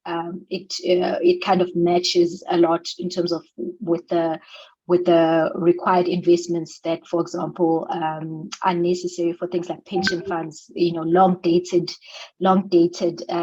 investments. The other entity that's worth mentioning is the ECIC, which is the Export Credit Agency of South Africa. That is also another entity that you can leverage, especially if you actually are going to do cross-border transactions. You get a lot of support from entities like the ECIC in terms of exporting South African products to outside South Africa. So that is another entity that has provided a lot of support for South African projects or South African entities looking to do projects outside of South Africa. And then obviously there's a lot of other international funders that generally partner a lot with the DFIs, the local DFIs. So we're talking about USAID, we are talking about CDC, which is the UK DFI. There's a lot of other ECAs as well as multilateral, like the World Bank. A lot of those entities that are also willing to provide grant funding, which is sometimes necessary, and to provide developmental funding.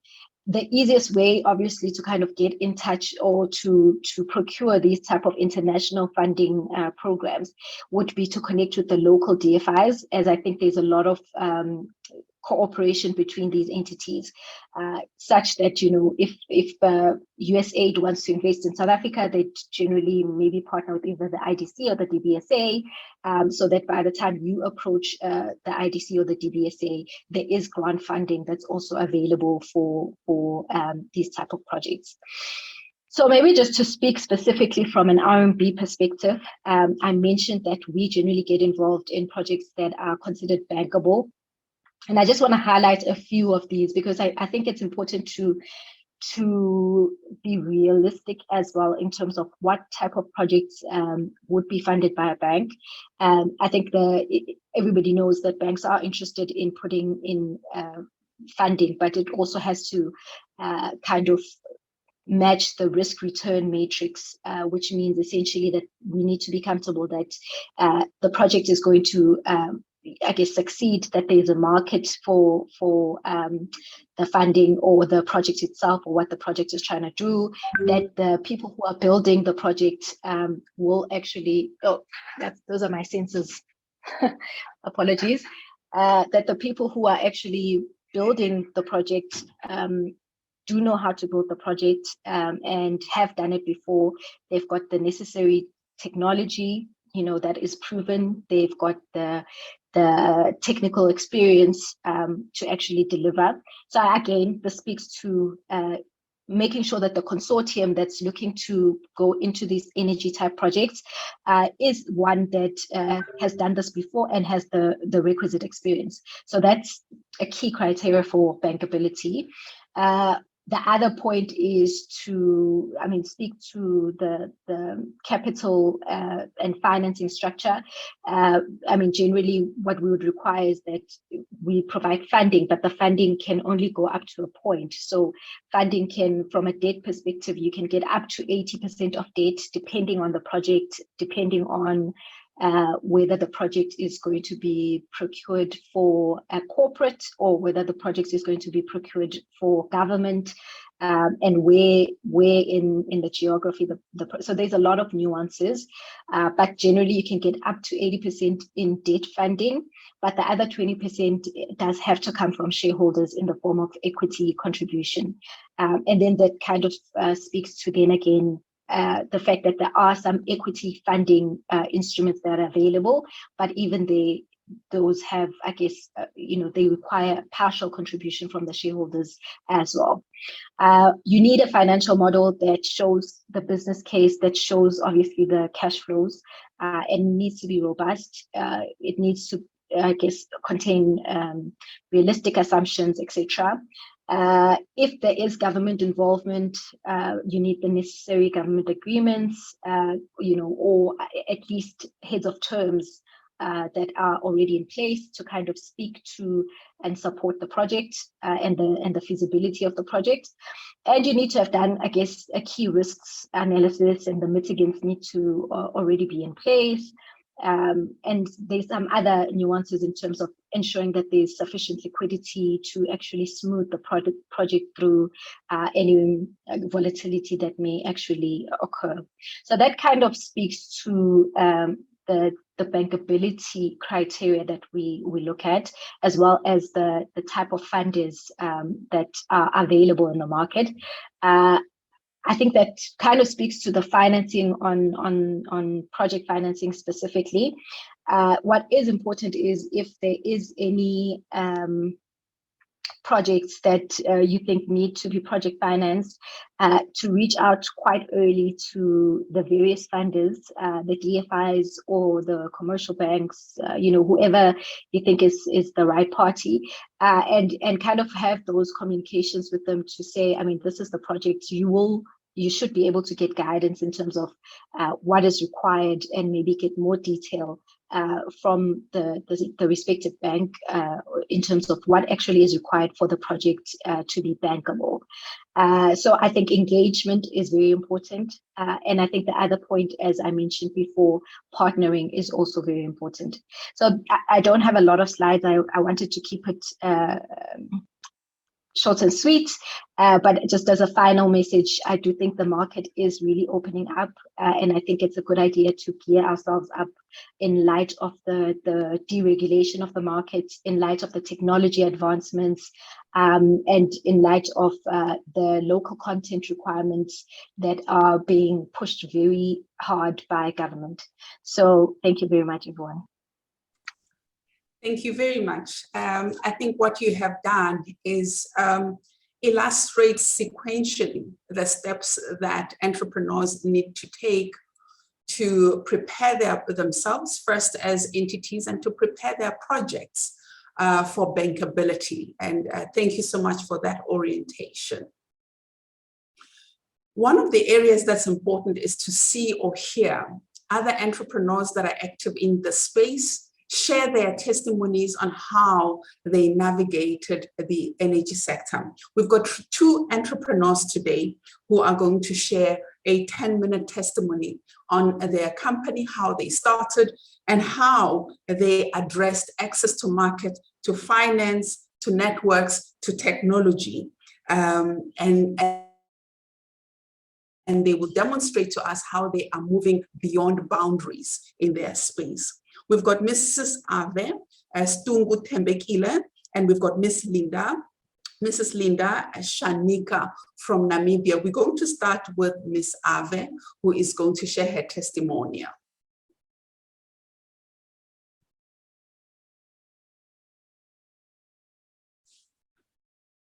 Ms. Ave, are you online? Yes, I'm online. Fantastic. You are welcome. Thank you. Thank you. To you, Ms. President, Ms. Lamini, the AWEaP team, the AWEaP executive, our guests in today's webinar. Good morning to some of us, good afternoon to us specifically, and also good evening to some that it's the night and they are blessing us with their presence today.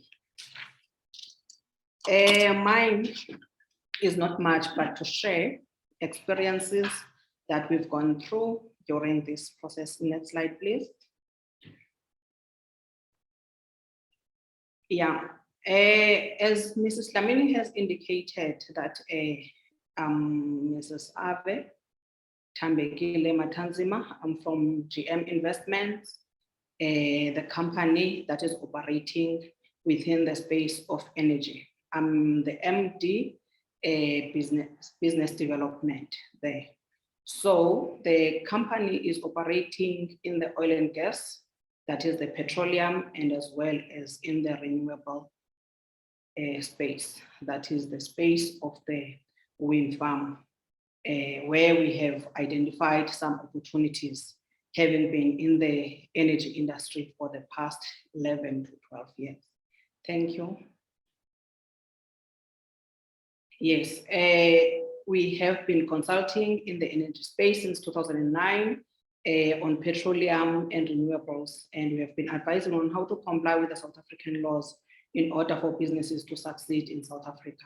So in the part of the OEMs, that's where we would get to know them, because we've been advising in that space of transformation that even though they've got the technology, they've got the know-how and the capacity, but there's a certain way of things that needs to be done in terms of compliance within the laws in South Africa that they need to understand, of which that is our area of expertise currently.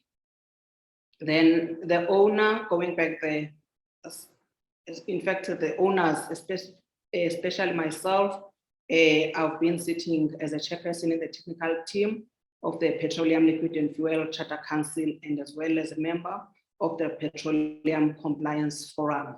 So issues of compliance are issues that I deal with in mostly on a daily basis. Thank you. You can move. Yeah, in terms of our today's webinar, this is what we want to share with you as GM Investment, that within this space, there are barriers, even though there are, in fact, there are opportunities. And then out of those opportunities, there are barriers to enter into the space and to also be able to participate in those opportunities. So we have identified barriers in terms of access to market, where we are saying a regulator, legislation, pricing and demand of product can be one of the barriers. Then access to technology, where we are talking about the technology in terms of the renewables, the wind mast, the desktop studies that needs to be done there in order to have visibility, to have bankable business plans, and then also the technology associated with the wind turbines. The third, that is the access to networks. Yeah, if you are not familiar or you are not exposed in the sector, it will be difficult for an entrepreneur, especially us Black women, to enter. So we are saying barriers can be in terms of associations, energy source database, the private database, and the e-tenders. Then the lastly, which is the access to finance, that was presented by the RMP colleague earlier on in terms of the DFIs, that is the IDC, the DBSAs, and the CEF, including themselves, RMP as private funders. So those are the 4 identified areas. Just going straight to the access to market, how as an organization or a company, a small company like us, have tried to overcome that barrier. With the advantage of one of us that is working on a daily basis in terms of compliance, we're able to understand what is the regulator, that is, the regulator will be the DMRE or the Department of Minerals and Energy. What exactly are they looking for in terms of us to participate into the space or into the energy space? And then what is the legislation involved that will enable us to participate? Yes, in terms of the other energy sources, in terms of the petroleum, in terms of electricity, that is the coal. Yes, we do have we do have policies that are put in place, but are they biased towards empowerment, that is transformation, especially empowerment of Black women? So we looked at those. And then pricing, sorry, ma'am. And then pricing, we find out that we need to understand pricing. Then once again, the regulator is open for us to ensure that we understand how pricing is being built up so that we can not just estimate or project the way we wish. Each and every cent in terms of the energy space counts. Then access to product. That is another barrier as well that we have identified. So we are saying that some of the OEMs, especially in the petroleum industry, they are supposed to be willing to open that space. And yes, the more we understand or we understood the market, the more we're able to discuss those issues of product with those particular OEMs. Next slide, please. In terms of the access to technology, which is the main critical part, because if you do not have access to those, then it's difficult for us to get into the market, especially the renewable market. So in terms of we are saying the internet is very important, because it's when we try to gather information on how to go about implementing or accessing an opportunity within the energy space. Then we are saying, again, in terms of feasibility studies that are required, the desktop studies and wind masts are important. Therefore, us as GM Investment, we were assisted by one of the OEMs, the RES SA, that disinvested due to political associated reasons in South Africa. And what I can say right now, we are still trying to get an OEM or to have a relationship with an OEM that can further our opportunity or our idea that was started together in partnership with the RES SA. And then the turbines. Once again, the turbines, we all know that they are not manufactured here in South Africa. Yes, there is localization, but we are not yet there in terms of the technology in order for us to be able to manufacture those turbines. Once again, partnerships with the OEMs is critical in this area so that we're able to access technology. I heard again in terms of the presentation from Siemens that they are open in terms of channel partnership agreements, of which, once again, as the company, will also tap into that information and try to find more information that can assist us as a company. Then access to networks. It has been mentioned many times that we need to network. We, as the company, we attended energy workshops, Energy Indaba. Then we associated ourselves with associations like AWEaP And then also what has helped us is consulting in the energy space in terms of getting more understanding of the energy opportunities. And as well as we need to look for relevant databases that we can register our company, and as well as word of mouth. It's very more important. I'm a talkative for somebody, hence I've been made a business development, because they know that once I'm placed in a particular place, at least I've managed to get 1 or 2 contacts where we can further the business. So these associations are quite critical, and let us surf the net, go to websites that are relevant, then we will get information that will assist us in order to further our business in terms of networks. Next slide. Then access to finance. I'm sorry, I think I will have to fix my slide again. Yeah, RMB touched in terms of access to finance to IDC, or let's say the DFIs that are made up of IDCs, DBSA, the SEF, and then as well as private funding. But the barrier to finance, it's not like finance is not there, but do you have a bankable plan that can convince these funders to be able to fund us? Currently, yes, it is a barrier in the access to finance. But if we can have support in terms of the OEMs or the big corporates, and also those medium-sized that have got experience, and once again, China is a touch base in terms of us working together as SMMEs in the industry, then we can be able to put together a bankable plan that we can present and maybe considered in terms of finance. So that is that is the approach that we are going to take as an organization or as a company in terms of GM investment. Our last slide. Yes. Yeah, so we are, in summary, what we are saying is that policies, especially here in South Africa, they need to be biased towards women empowerment.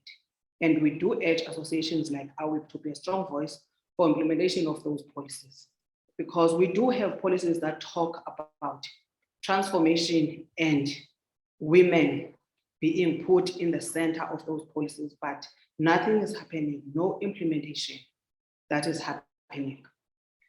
Over and above, in terms of localization, yes, there is a lot of localization that is going on into the country, but it is not biased towards our transformation policies. So we also urge AWEaP to look together with the DTIC on issues of localization, is it biased to or aligned to our transformation policy, so that we can participate meaningfully as Black women in South Africa.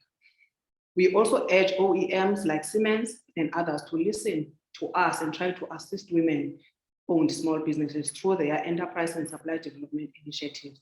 Over and above, they do have other transformation initiatives like the equity equivalent investment programs that they can set aside some funds in terms of developing us.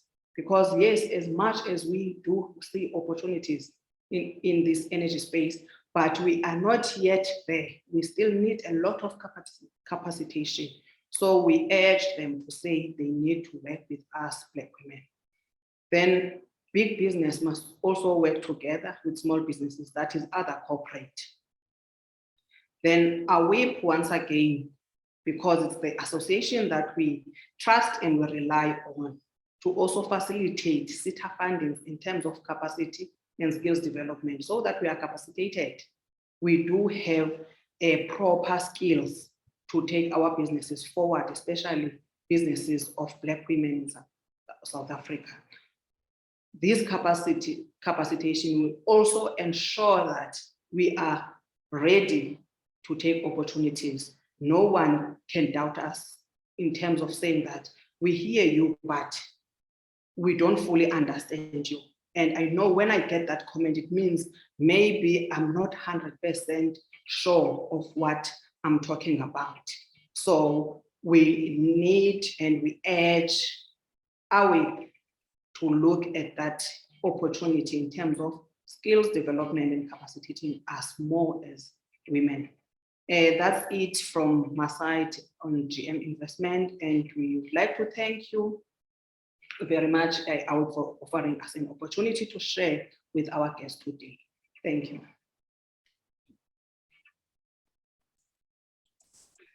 Ms. Ava, thank you so much. I like the way you broke down the different areas that we are focusing on: access to market, access to technology, access to finance, and access to networks. Your testimony is inspiring, and we can see that you're making strides. We take on the challenge that you have presented to us as an association, and we are working collaboratively with industry stakeholders to ensure that there is policy advancement that will ensure and accelerate women's participation in the electricity and power sector. We're not doing this only for South Africa. We're doing this for the continent. We're working with UN Women to conduct value chain analysis across the renewable energy technologies to identify entry points for women entrepreneurs and first-time independent power producers. And therefore, what you have challenged us to do is in line with what we are planning to execute, not only for South Africa, but for the continent. Thank you very much for an inspiring presentation. After the webinar, we are going to circulate a survey to assess how you have received our webinar and our speakers. I encourage you to spend just 5 minutes to complete that survey. Your name will be entered into a draw, and we promise to buy you movie tickets for 2 people in your country. So after the webinar, look out for our survey, complete it, and you may stand a chance to win our prize for movie tickets for 2 people in your area. Our next testimony will be coming from Mrs. Linda Shanika, who is a Namibian national and has been very active in the construction sector. Ms. Linda, take over.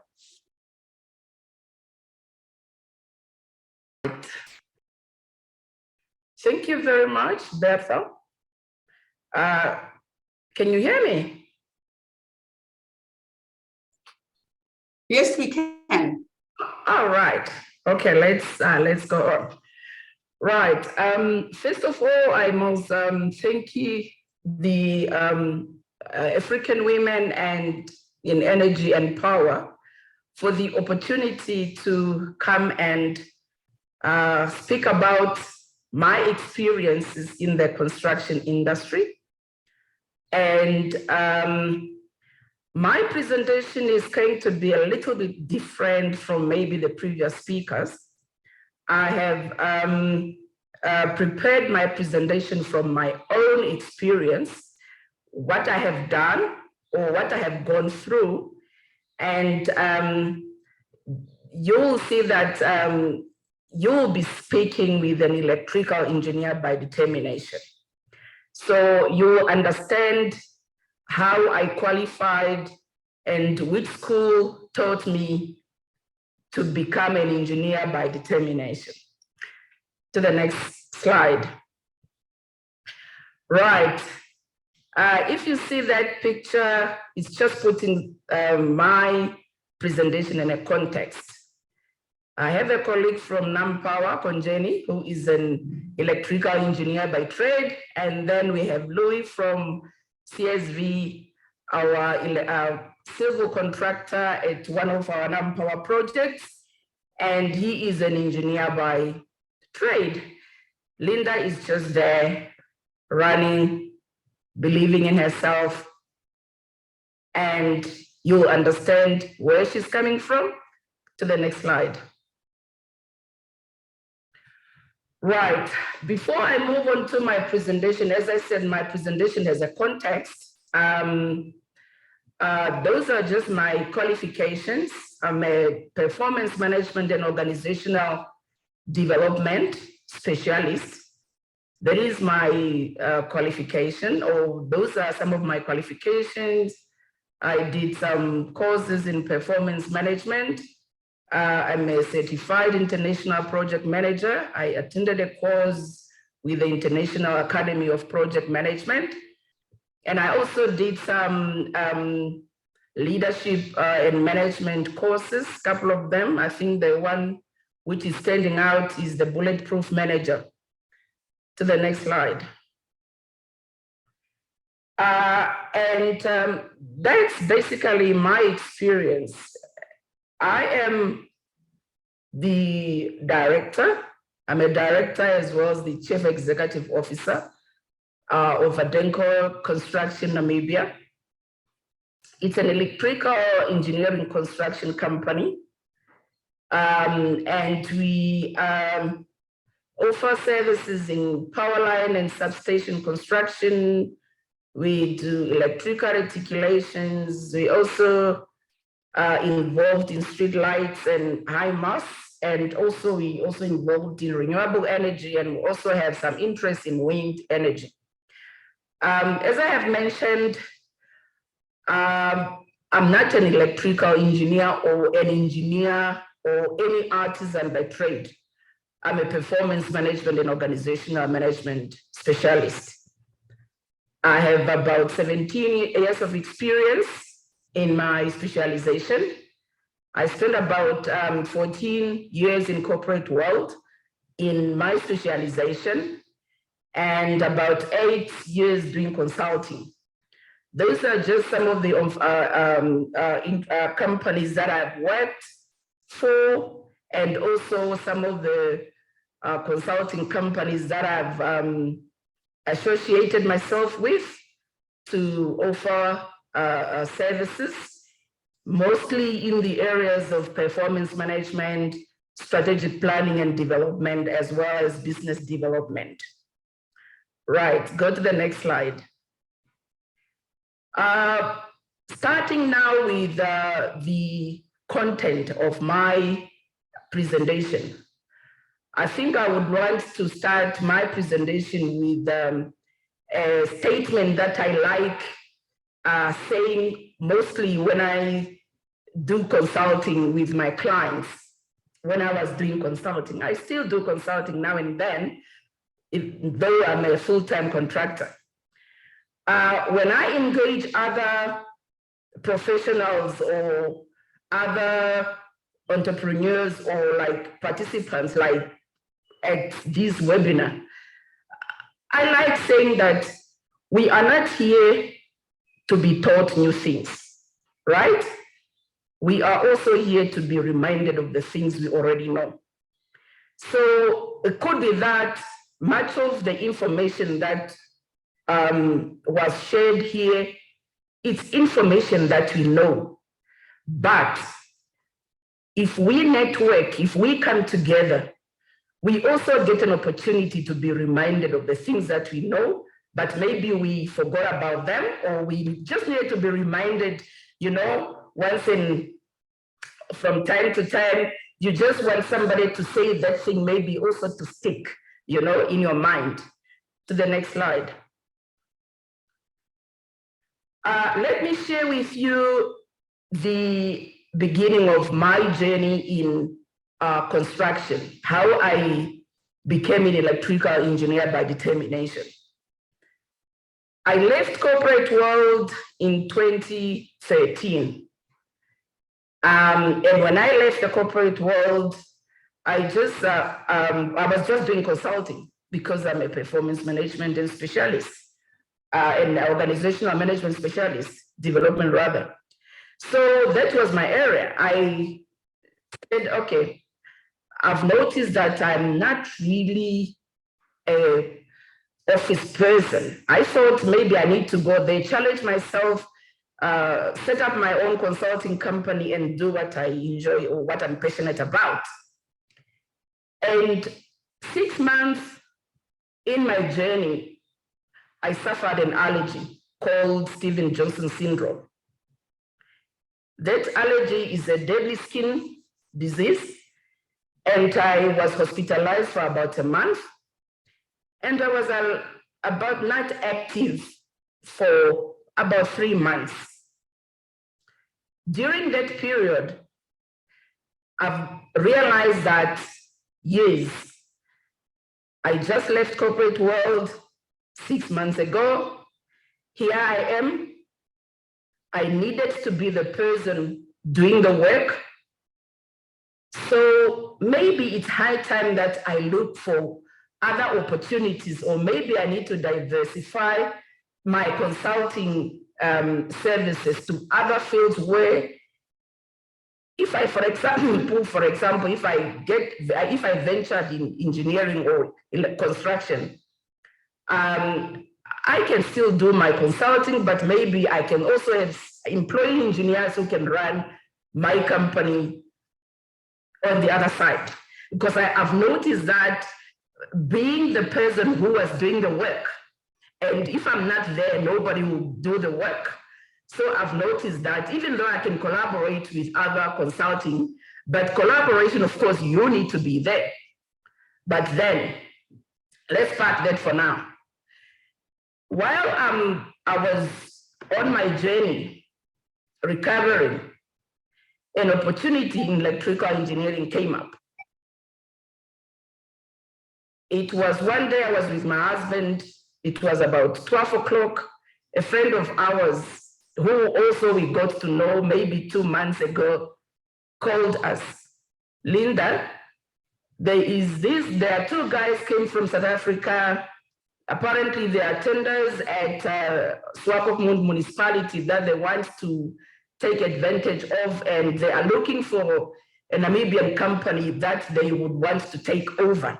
They are looking for an electrical company, right? And I said, okay, let's meet at 1, because the guys were going back to Cape Town around 3 o'clock, 3:30, they need to be at the airport. So I said, okay, let's meet. Those 2 hours, that was 1 o'clock and up to 15 before these guys go back to Cape Town. Those were some of the most critical 2 hours of my life. We met with this guy, they had a meeting immediately at 2, I think it was 2 o'clock. They told us what they needed. They wanted to take over electrical company and then tender for the municipality of Swakopmund. Then I suggested to them, for you to get a company, you don't know the people, you first need to do analysis of their financial statement and. Why can't we just open a new company? Then we become partners, even though they also don't know me and I don't know them, right? So we've decided, yes, let us register a company, and then we will use that company to participate in those tenders. Immediately, our meeting, I think, lasted for about 45 minutes. They went for another meeting. They told us, okay, I told them, we can register a company now, and before you go to the airport, you have the defensive name registered. Immediately after 2, went to the Ministry of Trade, registered a defensive name, and I took the registration document to these guys. When they went to the airport, they had a defensive name registered. I strongly believe that you can only do that if you are determined. I didn't know these guys, Bess and Alex. I know that I'm not an engineer, neither an artisan or electrician, but yes, I think I was driven by the faith of the unknown, because I was just looking for opportunities, and maybe it was also an entrepreneurial spirit that was driving me. Next, that's just to show you the registration of the defensive name, which was done on the 24th of September 2015. So coming back to the context of our discussion today, access to market, finance, networks, and technology. As I said, I brought this to home, to myself, to what I have done. Immediately when I registered that company, we registered, first we registered a defensive name, then we established the company, a PTY. I think it was 1 month after we registered as a defensive name. So what I've noticed is that being a Black Namibian woman, for that matter, at that stage, venturing in an industry that I don't know. Of course, this is a very stray, how can I say, it's a challenging journey that I've started. So before I come to that, I wanted to say that once you are looking for something and you are focused, you get what you need, or you get what you're looking for. Because I know that I did not have any finance, surely I have been looking for companies that are well established. And hence the opportunity came at 12 o'clock because I've been looking for opportunities, right? So with that, this company was established, Adenko Construction South Africa was established in 1993. It's a well-established company. And then I can say I was fortunate to venture with them. But the fortunate part also comes from me. What value did I add to the company? What value did I bring to the company, to the partnership? I became a CEO in the company. Surely I was alone when I started in Namibia. I've been the assistant CEO, I've been the project manager, I've been the cleaner of the office as well. So I've noticed that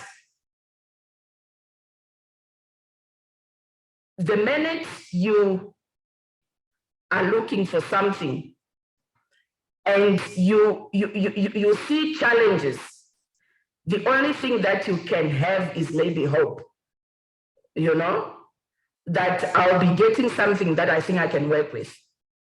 So try to establish yourself with established companies. It's not easy, but if you are determined, you can make it.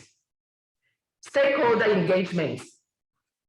Immediately after we registered a company as a PTY, I made a suggestion to my associates to say, can we kindly have a stakeholder engagement in Namibia with the key stakeholders in the industry, just to introduce the company. Number one, I can't do that myself. I'm not a technical person. So I arranged meetings with the Minister of Mines and Energy, the Electricity Department. We went to some regs, the NamPower, we went to ECB. We also went to some consulting engineering companies, local authorities, like in Windhoek, I went to the city of Windhoek. I also contacted some mining companies, NAMDEP. I worked for NAMDEP, so it was easy for me at least to make contacts there. I've also made arrangements or contacts with the property development companies. So it was necessary for me right at the beginning to do that, because as I said, I needed technical support as well, financial support. I could only do that, you know, with the support of the key stakeholders in the industry.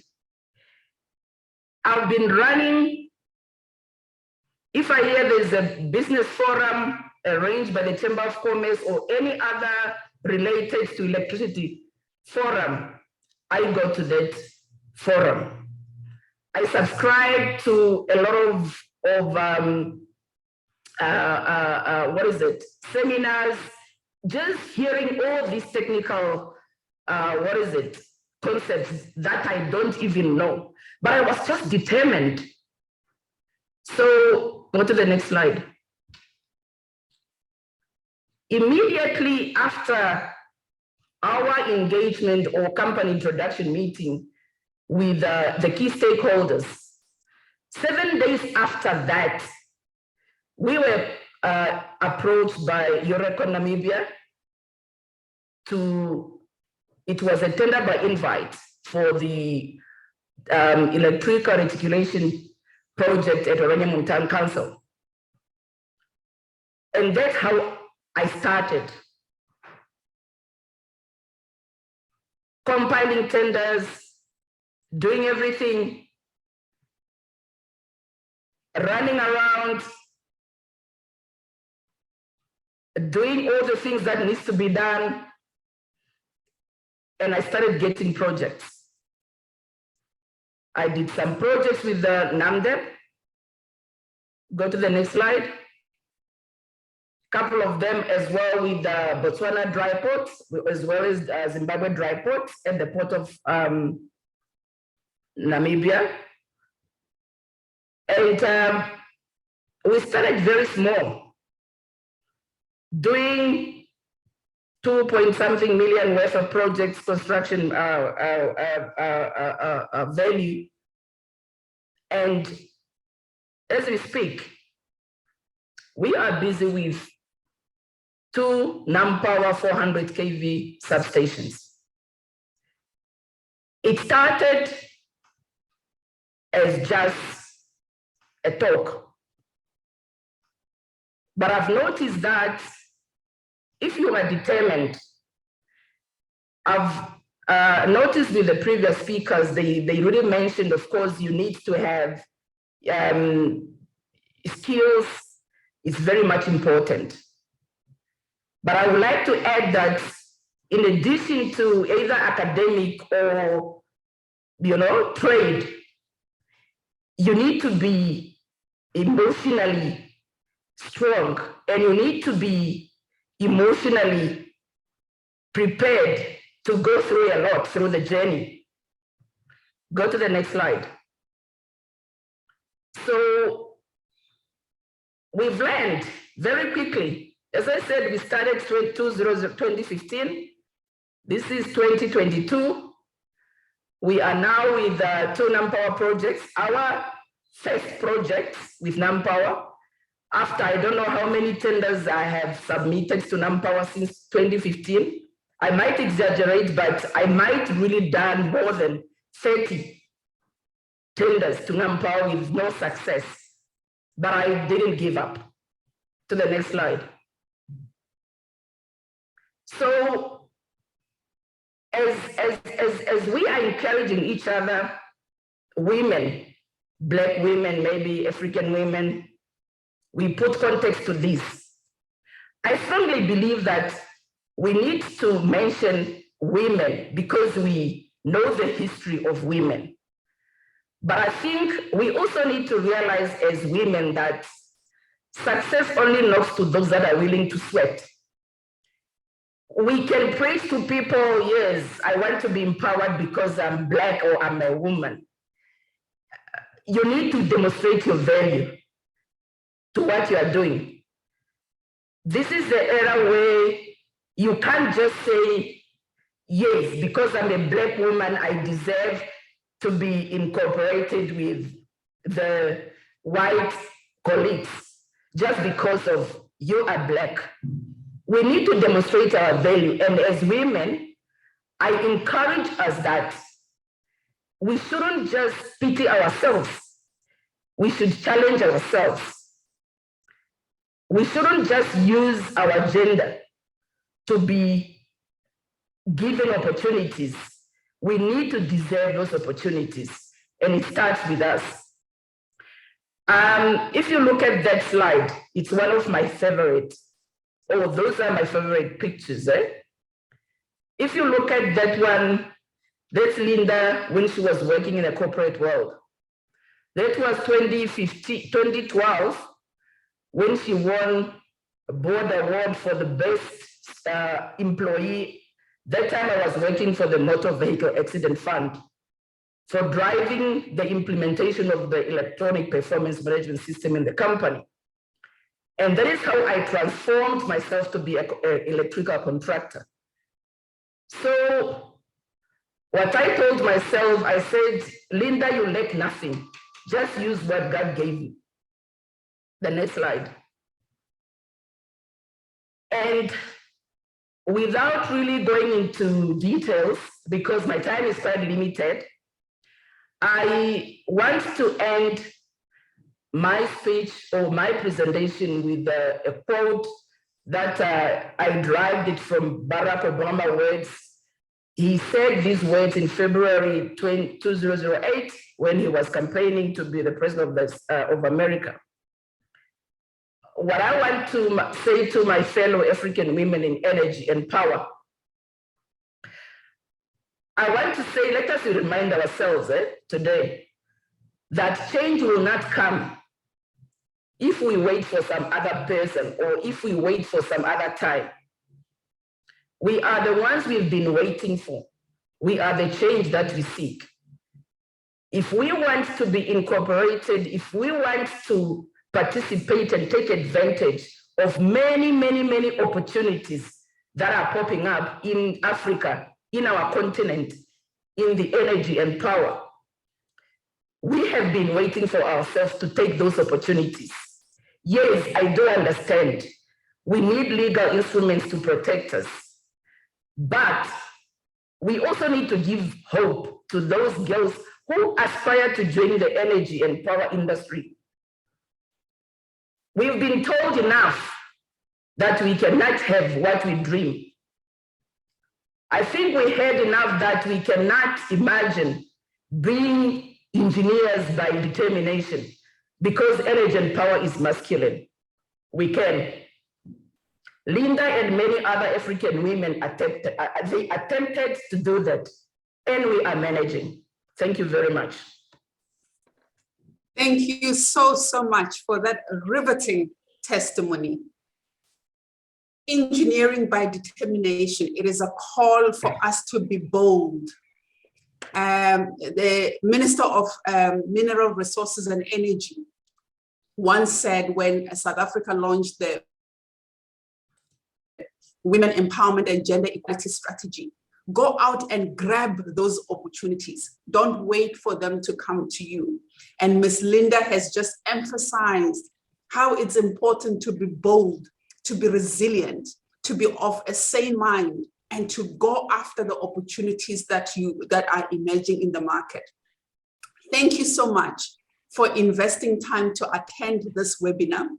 To our speakers who have done a sterling job presenting insights about the sector, sharing their experiences. Thank you so much for making this webinar such a valuable. I'm even lost for words. I'm so excited. To our sponsors, Rockwell Automation and Gender Links, thank you so much for supporting this noble mission to accelerate the participation of women in the energy and power sector in Africa. To our partners who work with us to curate information, to create sponsors, thank you so much.